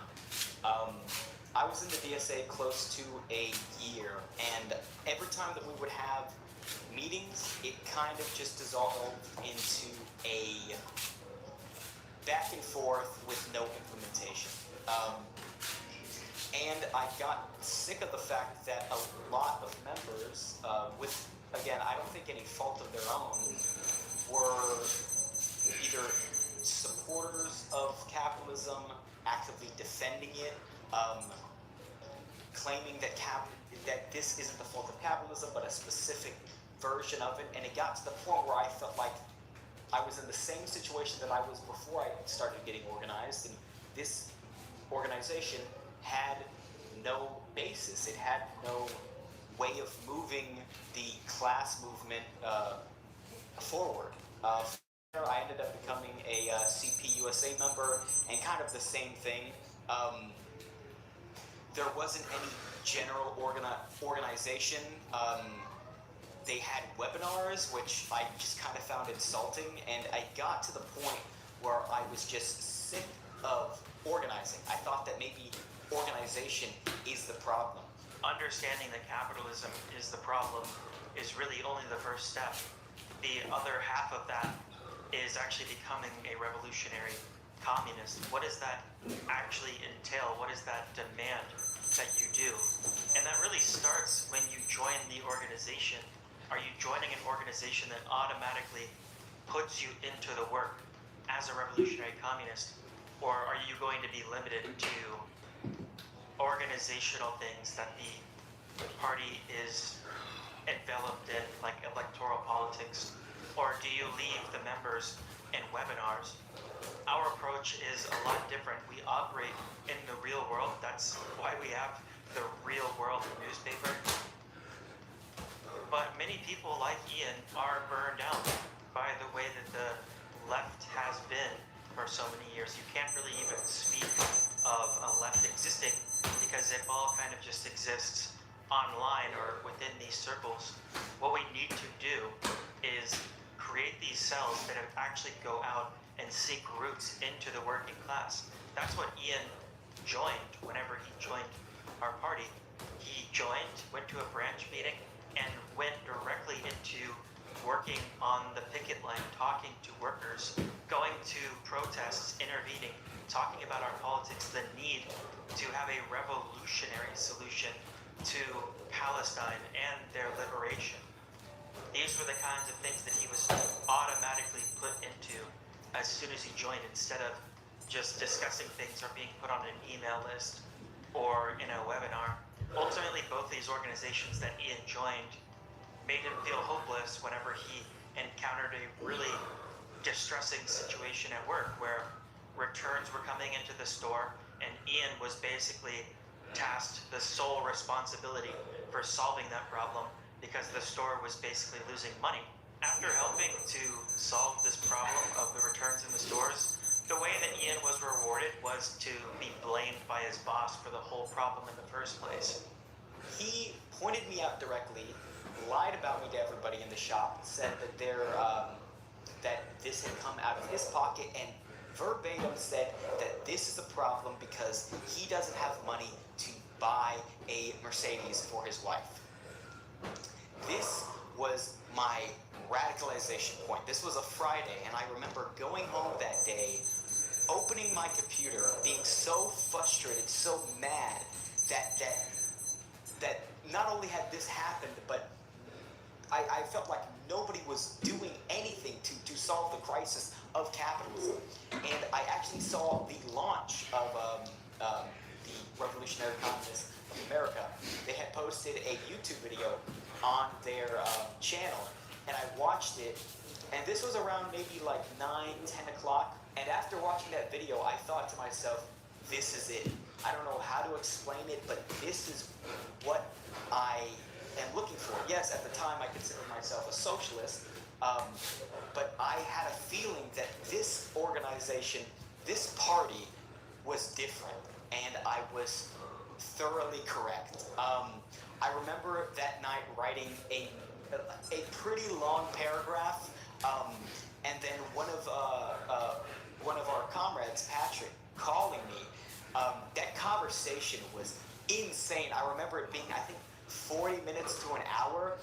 The first thing that he said to me is, I usually don't call comrades after 10, but what you wrote, I just had to speak to you. And our conversation was so good. The explanation of the importance of Vanguard Party, of the policies of Lenin and Trotsky, the importance of internationalism, all of it I was in agreement of and I was in support of. Maybe not knowing as much as I would have liked to, but that did not stop me into getting involved. And from there, I can say without a shadow of a doubt that the Revolutionary Communists of America, the Revolutionary Communists International, are different from any other organization, any other party, because they are the only party that is actively putting a basis. They have a Marxist understanding and are applying that directly using dialectical materialism. That was the failure of a lot of these other organizations. They lacked that basis, and so they had no program. They had no implementation. It's important to go out and organize with the working class, but if there aren't any direct movements to advance the class struggle, to advance the class war, and we're focusing on class collaborationism, nothing will get done. We are still in the exact same situation, and the only party that has shown with strikes that I've gone to, talking to workers, our aggregates, our meetings, this is the only party, the only Revolutionary Vanguard Party that is actively seeking to overthrow capitalism. Not in another life, but in our lifetime. People like Kurt, Helena, Juan, Nico, Ben, Anthony, and Ian, these people were all experiencing the same thing. They understood that capitalism was a problem and it needed to be overthrown, but they didn't know how to do that because they weren't aware that a party existed. And that's really the problem that we have to solve. That's the reason why from the minute that you become a member, you have to take ownership of the organization. You have to jump into recruiting people and letting them know this is a serious organization. We are active members. We're not just checking in or following an email list. We're meeting every single week to discuss what can we do as the communists for the rest of this week. What do we need to learn to prepare ourselves to be ready for when things pop up, like the Palestine Solidarity Movement or another George Floyd movement? That's what we're doing in this organization. It's not for fun or to come together with people that agree with us, but actually struggling to becoming a very sharp and capable political force. That's the approach that you need to take when you're fighting other communists. You don't have to be perfect in your knowledge. You just have to understand the necessity and the urgency at which we need to build this organization. And of course, we don't want to neglect the point that you should be learning, you should should try to develop a political level to be more prepared to recruit people or win people over to the ideas. Sometimes the realizations are not nice. Sometimes they're not pretty. But in order for us to truly address the problem at its root cause, which again is capitalism, the only way that we understand not only that we are united as a class, and that only through a united working class, a united proletariat, can we move forward past capitalism into socialism and eventually communism. We can have a better world for everyone. This was like the really big eye-opener, because I always knew that there was the division, the hate. I knew that there was a problem. I knew that we were united, but I never understood what united us. And now I do. We can't just be comfortable not knowing how to answer questions. We can't just be comfortable saying, well, I got the basics down and I can usually connect with people with these ideas. You have to develop a deeper understanding. And actually, you may be a communist, but it doesn't necessarily mean that you're a Marxist yet. That's going to take education. It's going to take understanding the theory and taking that seriously. That's also the importance of a cell. Learning is not something that can really happen as effectively on an individual basis. The learning that has to take place in an organization is a collective learning process. It's social learning that's really going to qualitatively change the numbers that we have in the party. What we're trying to do is actually apply the things that we're learning. So you're not going to be able to do that by yourself. You're going to have to do that with this group of people. Those discussions that you have in the branch are going to be one place in which that collective learning takes place, but it's also going to be reading groups, it's going to be public events, and it's also going to be the contact conversations that you have with people, the conversations that you have at the newspaper sale. When somebody asks you a question that you don't know the answer to, that is the objective situation telling you you're going to have to raise your political level so that you can answer that question. That's the whole reason that we say start now, so that you can understand what we need to learn and what to prioritize. That being said, we do have a fundamental reading list for education that tries to address as much as it can the basic questions that were usually asked, or the basic aspects of our perspectives. The link for that plan can be found in the description of this podcast. Once somebody agrees with the perspective and wants to join, they should join. Once somebody says they're a communist, they should be encouraged to join. They should be put into the work immediately. That's the other aspect of this that is really important. The people that join have to be integrated into the work of building the communist cell. We have to understand, again, learning doesn't happen just with conversations. It has to happen with the activity. Learning is a social process, but it's also a process that has to take place with the rest of our body, not just our brains. It has to happen in real life. Every single new person should immediately take ownership of the organization and building the cell into their own hands. That means tasking them with postering, tasking them with paper sales, going to a protest contingent, leading a discussion in the branch, going out and finding the communists around them, going out to their classrooms and speaking up in class, raising their hand, putting forward the communist perspective. It is up to us to put these tasks in front of these comrades so that they can actually learn, but also we have a whole list of tasks that are needed in the cells. We're not just giving people busy work to figure out things for themselves and to solely develop themselves. We're also having to actually solve the material needs of the organization. And so there will be a list of tasks that are needed to be done. You may think, well, a new person may not be suited to this task, they have no experience, but that's precisely the best way to give them that experience. Lenin said this in 1905 in a letter to Bogdanov and Gusev. He says, we need young forces. I am shooting on the spot anyone who presumes to say there are no people to be had. The people in Russia are legion. All we have to do is recruit young people more widely and boldly more boldly and widely, and again, more widely and again more boldly, without fearing them. Lenin says, this is a time of war. The youth, the students, and still more so the young workers will decide the issue of the whole struggle. Get rid of all the old habits of immobility, of respect for rank, and so on. Form hundreds of circles from among the youth and encourage them to work in full blast. Enlarge the committee threefold by accepting young people into it. Set up half a dozen or a dozen subcommittees. Co-opt any and every honest, energetic person. Allow every subcommittee to write and publish leaflets without any red tape. There's no harm if they do make a mistake. We will gently correct them. We must, with desperate speed, unite all people with revolutionary initiative and set them to work. Do not fear their lack of training. Do not tremble at their inexperience and lack of development. In the first place, if you fail to organize them and spur them on to action, they will follow the Mensheviks and Gapones. And this very inexperience of theirs will cause 5 times more harm. In the second place, events themselves will teach them in our spirit.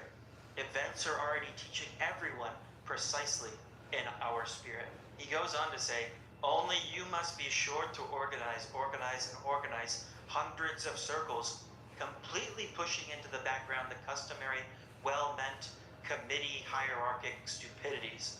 This is a time of war. Either you create new, young, fresh, energetic battle organizations everywhere for revolutionary work of all varieties, among all strata, or you will go under, wearing the aureole of committee bureaucrats. Those are strong words from Lenin. He reiterates certain words to really make the point. It's not something that he does often in his writing, is repeat a word over and over again, but he does it here to illustrate the turning point which they were at in 1905. Obviously, we don't have the same conditions, but we find ourselves in a scenario that requires the same exact attitude. So don't be afraid to get into the work immediately, and don't be afraid to recruit people with no experience and put them to work immediately. Only the taking ownership of the organization and responsibility of the work into their own hands will actually create communists. We're not creating a school of communism with a degree and a resume. That is not the kind of organization we're building. And so the method of trying to train people up and make sure that they have a certain skill level before they operate in the work is not called for. It's uncalled for. It's completely inappropriate for the wartime that we are in right now. The class war is calling on us to put people into the struggle and learn through experience. Trotsky says this later in a discussion with Fred Zeller from the SWP. He says, leave the maximum amount of initiative to the comrade responsible for the work. In case of mistakes, correct them by explaining amicably how they are prejudicial to the interests of the party. Only impose sanctions in the most serious of cases. The general rule must be to permit each to progress, to develop, and improve. He adds on in that point that you can't just organizationally make people do things. We have to also politically educate the comrades into why they're doing what they're doing. We're not trying to build an organization of obedient people. Lenin said if you did that, you'd have an organization of obedient fools, and you don't want that. You want people that can politically think for themselves. So when Lenin talks about gently correcting them, it's in the same vein as what Trotsky is saying here. We have to politically explain the necessity of the way we do our work. For more on how to create Marxists and how Marxists are formed, you should see our previous episode, How Marxists Are Formed, which talks precisely about how to educate ourselves and how to educate the comrades around us. But there's also a wealth of educational material that we have published that, again, will be below in the description. An unorganized communist is a contradiction in terms. That means that if we know there is potentially tens of millions of people out there that agree with our perspective, then we have a big task in front of us, and it's not going to be easy, but we have to get started today. We were hoping with this podcast we could give some advice based off of our experience building these cells so far. But the best way to learn is, as was explained earlier, by experience. So you have to get out there and try to recruit, and you're not going to be alone if you are a part of the party. We try our best to give people every resource they could possibly need to be set up for success. If you have a story about cell building that you'd like to share, a story about recruitment, or a question about recruitment or cell building, definitely go to the link in the description to submit that to us. This is the way that we put together the paper, and of course these podcasts, these contributions by all the comrades that you heard were sent in. A lot of this is general advice to just get you started, but for more detailed advice, there's also some articles that will be in the description. But the most important thing is to build with a sense of urgency, because nobody will build this party but us. So go out there, find the other communists, get educated, organize, and prepare for the war that we have in front of us.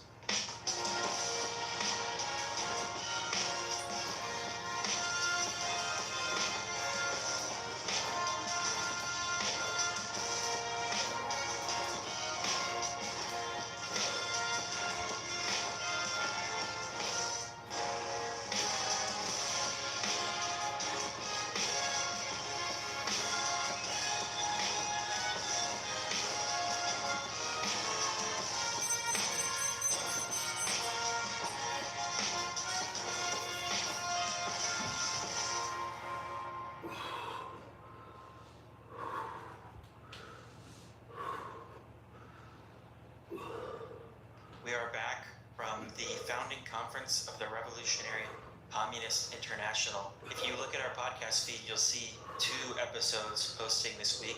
This one that you're listening to, and another one called What is Imperialism?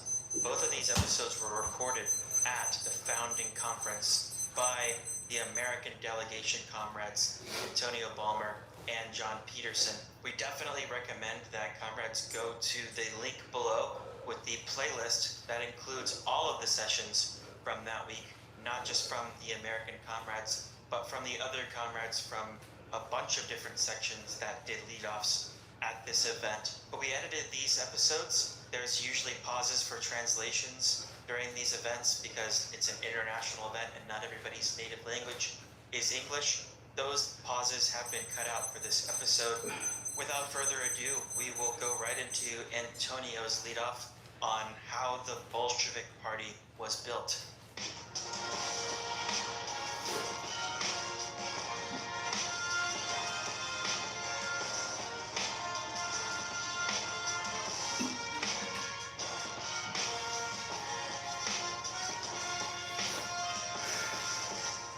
What the Bolsheviks achieved in 1917 has no parallel in history up to the present day. A country of 160 million people. When the revolution broke out, the Bolsheviks had 8,000 members. That's one Bolshevik for every 20,000 inhabitants in the country. That would be like a revolution breaking out here in Italy, country of 69 million, and starting with a party of like 3,500 people. And within the space of the next 8 months, the party grew 30-fold, and it won the support of millions. It overthrew the provisional government, brought the Soviets to power, and it built the first workers' government in history that was able to hold on to power. It particularly won the working class, which was a minority of the Russian population. If you take just the industrial factory workers of Russia, by October, nearly 1 out of 15 of them was a member of the Bolshevik Party. Now, we don't have time to have a detailed review of 1917 itself, but my goal is to discuss what it took to prepare the Bolsheviks for October.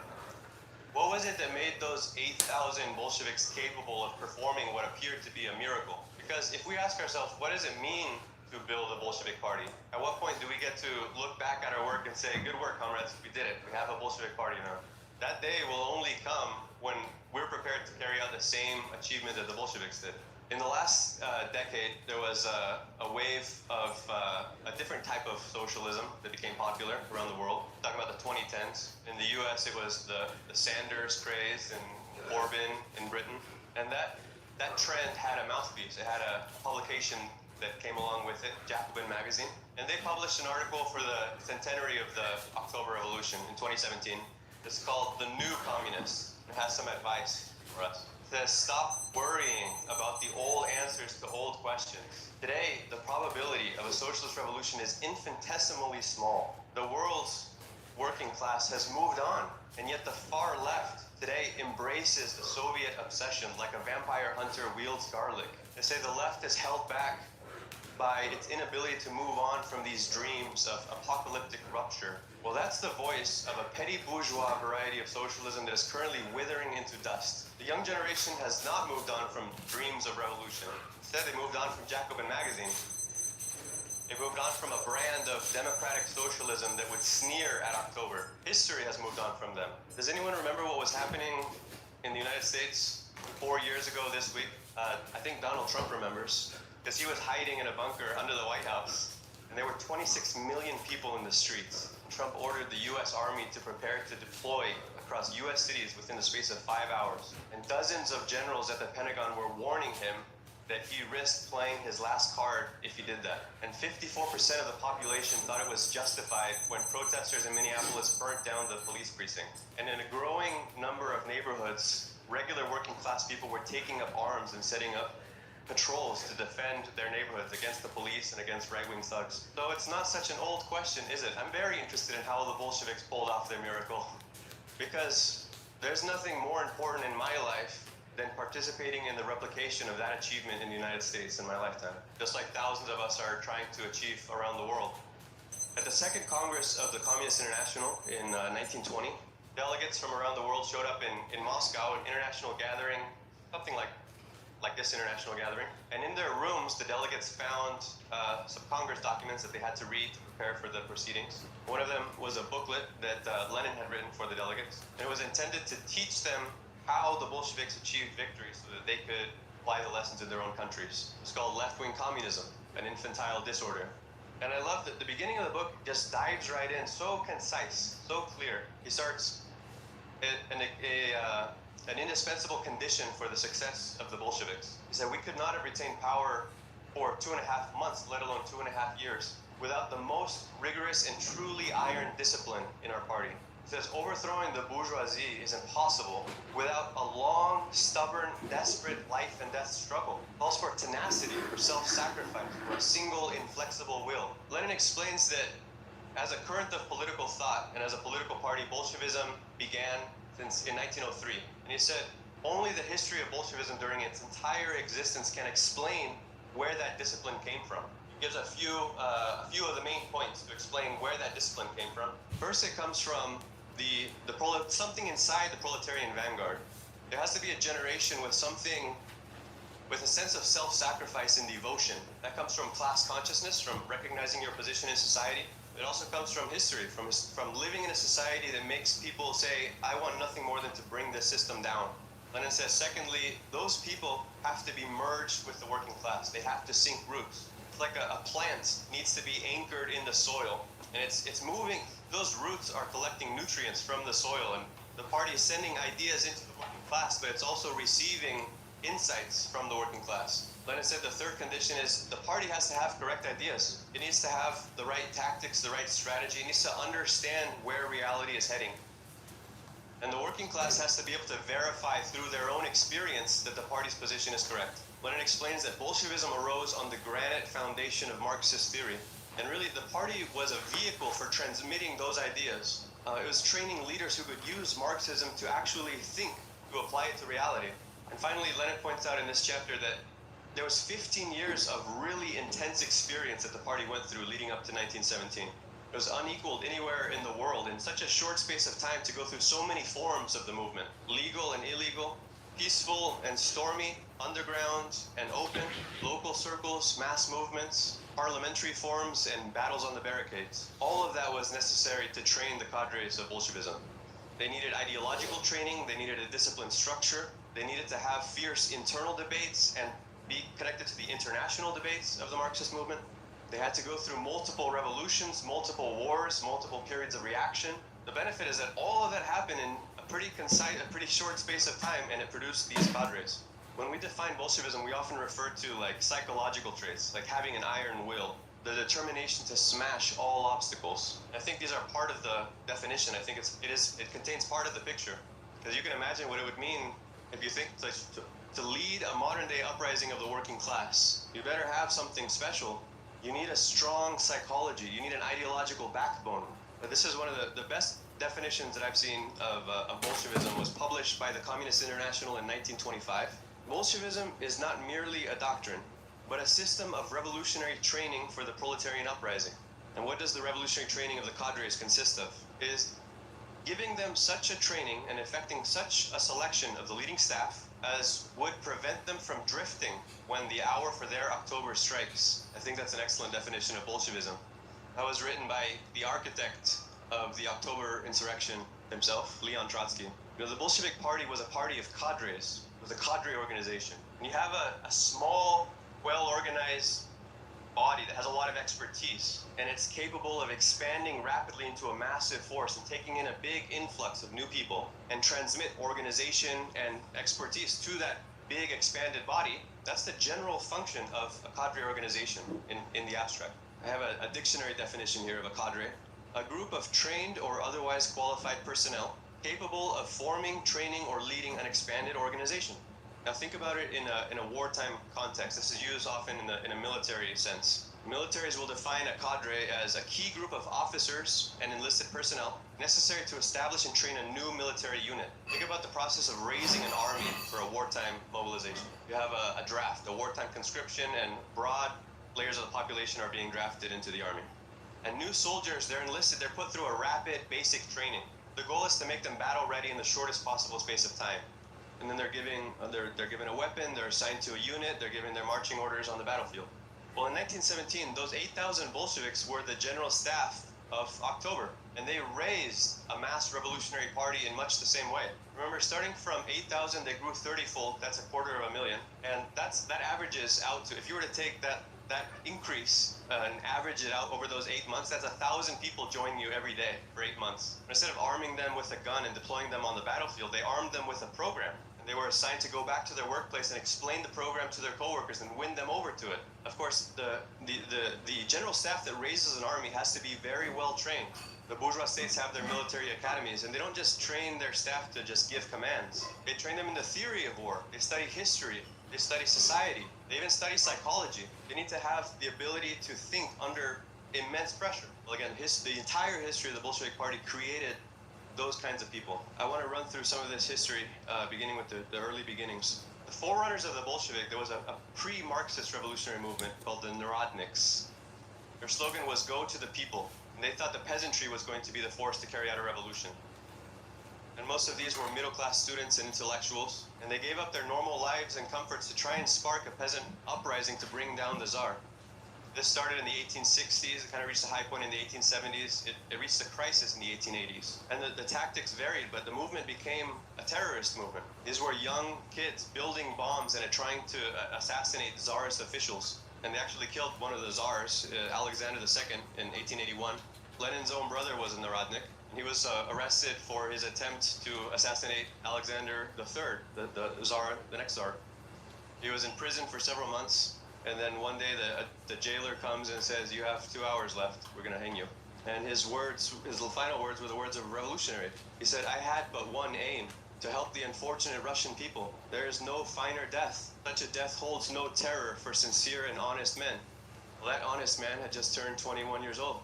His people were willing to sacrifice their lives for the cause. As far as tenacity and self-sacrifice goes, these people were heroes. And that spirit of Narodnism was inherited by the Bolsheviks. They had the tenacity, but they didn't have the roots in the working class, and they didn't have the correct ideas. By the 1880s, the movement was at an impasse because all the leaders were imprisoned, and they'd made no headway winning the peasantry. And in the year 1880, one of these Narodniks had to flee abroad, and he discovers the ideas of Marxism. It was life-changing. It blew his mind. The answers to all of the questions that he had. And this is a quote from that man. "Anyone who did not live through those times can hardly imagine the eagerness with which we threw ourselves into the study of Marxist literature. The more we read, the more we realized the weak points of our earlier views. The theories of Marx they guided us out of this labyrinth that we were stuck in." That was Georgy Plekhanov, the father of Russian Marxism. In 1883, he founded the first Marxist organization in Russia, the Emancipation of Labor Group. It's pretty amazing if you think that's a huge country, 140 million probably at the time, and there's no Marxists there. Pretty much no one's heard of Marxism. It has no influence. This group of 5 people has no resources or visibility. They're trying to bring a new ideology into that kind of scenario. That was 1883. Now think of the timeline. By the end of the 1890s, by the end of the following decade, here's how Lenin described the political landscape. Marxist books were published one after another. Marxist journals and newspapers were founded. Nearly everyone became a Marxist. Anyway, the point is the entire revolutionary movement abandoned Narodnism and shifted over to Marxism. It was a very dramatic shift. And the revolutionary generation felt illuminated by materialism, by dialectics, by historical materialism. The effect was that there was a mushrooming, a spontaneous popping up of Marxist discussion groups all over Russia.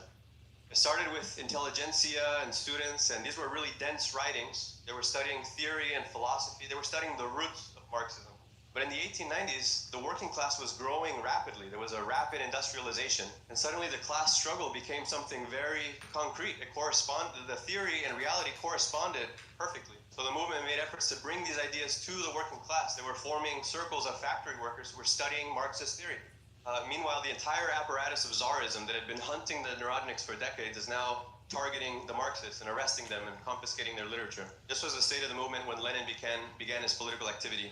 He became active in 1893 in St. Petersburg. Within 2 years, he was arrested, like so many other revolutionaries. He wasn't released for 5 more years. He spent 5 years in Tsarist prisons and exile, thinking, reading, studying, but also analyzing the movement. He was obsessively developing a plan.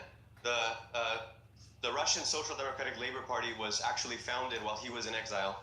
And I should explain that the social democracy at the time was the way that the international Marxist movement referred to itself. The Second International had been founded in 1889, less than a decade before this party had been founded.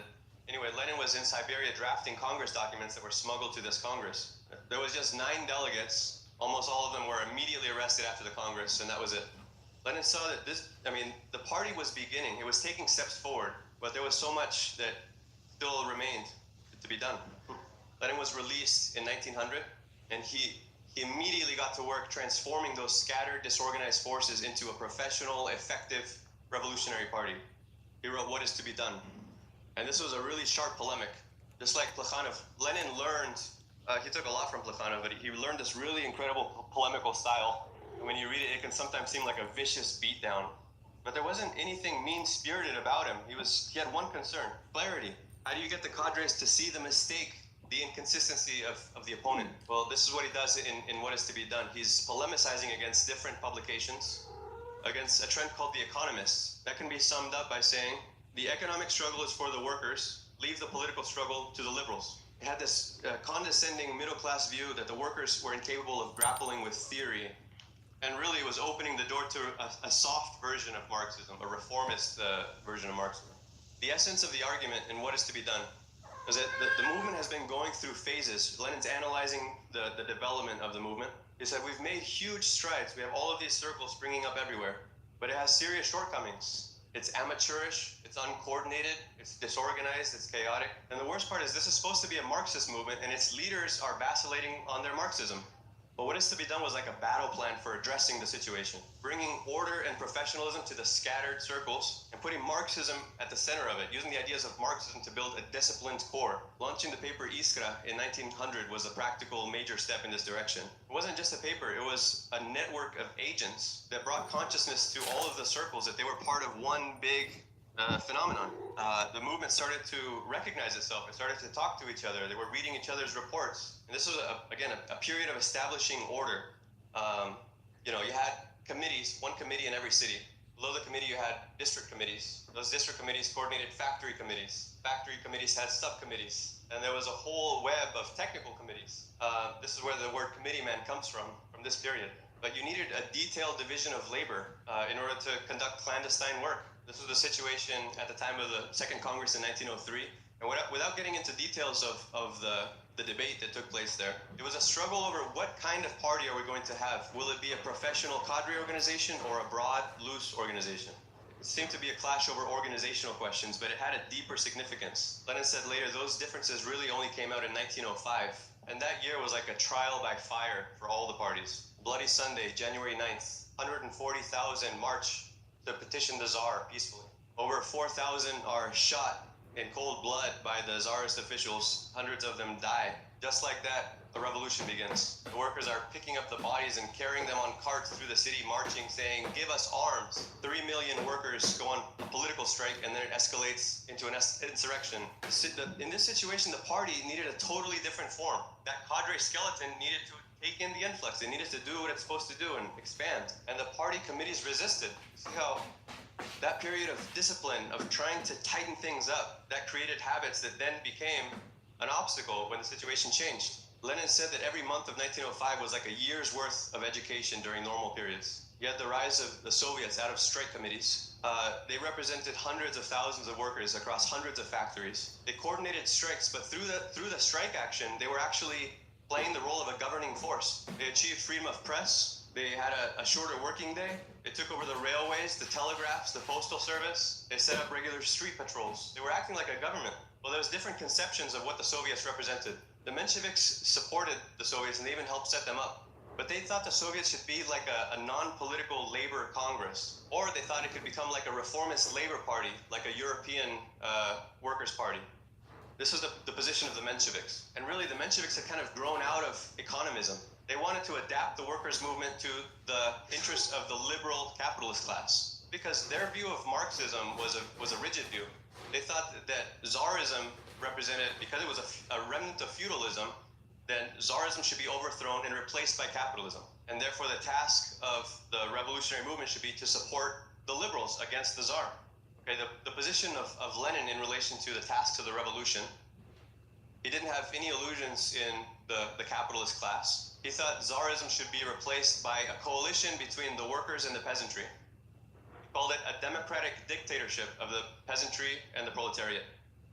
And basically this would exclude the bourgeoisie, and it would achieve democratic rights for the workers. And he said a revolution that achieved that would then it would have a huge impact in Europe, and once the workers of Europe moved, then they could advance to a socialist revolution. But when the Soviets emerged, Lenin's position evolved a little bit. He saw the Soviets and he said this could be the embryo of a workers' government. That was exactly Trotsky's position, by the way. And I should explain that in 1903, when you had that really intense factional fight between the Bolsheviks and the Mensheviks, when it appeared to be over organizational issues like an unjustified reason to split the party, at that specific juncture, Trotsky sided against Lenin with the Mensheviks. As soon as those divisions started to exhibit political content, Trotsky became independent of both factions. And he had the perspective that it should be possible to bring everyone together, to win everyone to a correct position and have a large unified party. He probably looked at Lenin and said, you have a hard-line view, you're not allowing the party to come together. I believe Trotsky looked back at that position and said that was the greatest mistake of his life. And maybe it was those 5 years in exile and prison that allowed Lenin to see this thing very clearly, because he saw it more clearly than anybody else. But Lenin wanted ideological homogeneity, a party of people that think the same way, that are rowing in the same direction, who are completely devoted, who are not competing, the party's not competing for their time and attention with other interests. No, the truth is the Mensheviks wanted the party to be open to like fellow travelers and like intellectuals and sympathetic people. So those were the two trends within Russian social democracy. They ended up really diverging later. But I mention this because at every juncture, the political position of Lenin and Trotsky was almost exactly the same. At an early stage, Lenin had seen this. He had tried to get Trotsky to join the Iskra editorial board.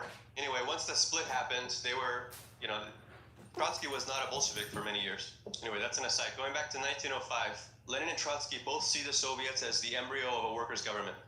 But the Bolshevik committeemen, they saw the Soviets as competition against the party. They were suspicious of them. The vast majority of Bolsheviks, they were like, we should boycott the Soviet, or we should present an ultimatum that the Soviet should be under the discipline of the party, or else we should try to dissolve the Soviet. One Bolshevik in the conference in 1905 said, I think we should try to get into the Soviet and then explode it from within. Because they've been trained, we need a strict party, we need a strict line. We don't want all this variety. We don't want a Same time tomorrow.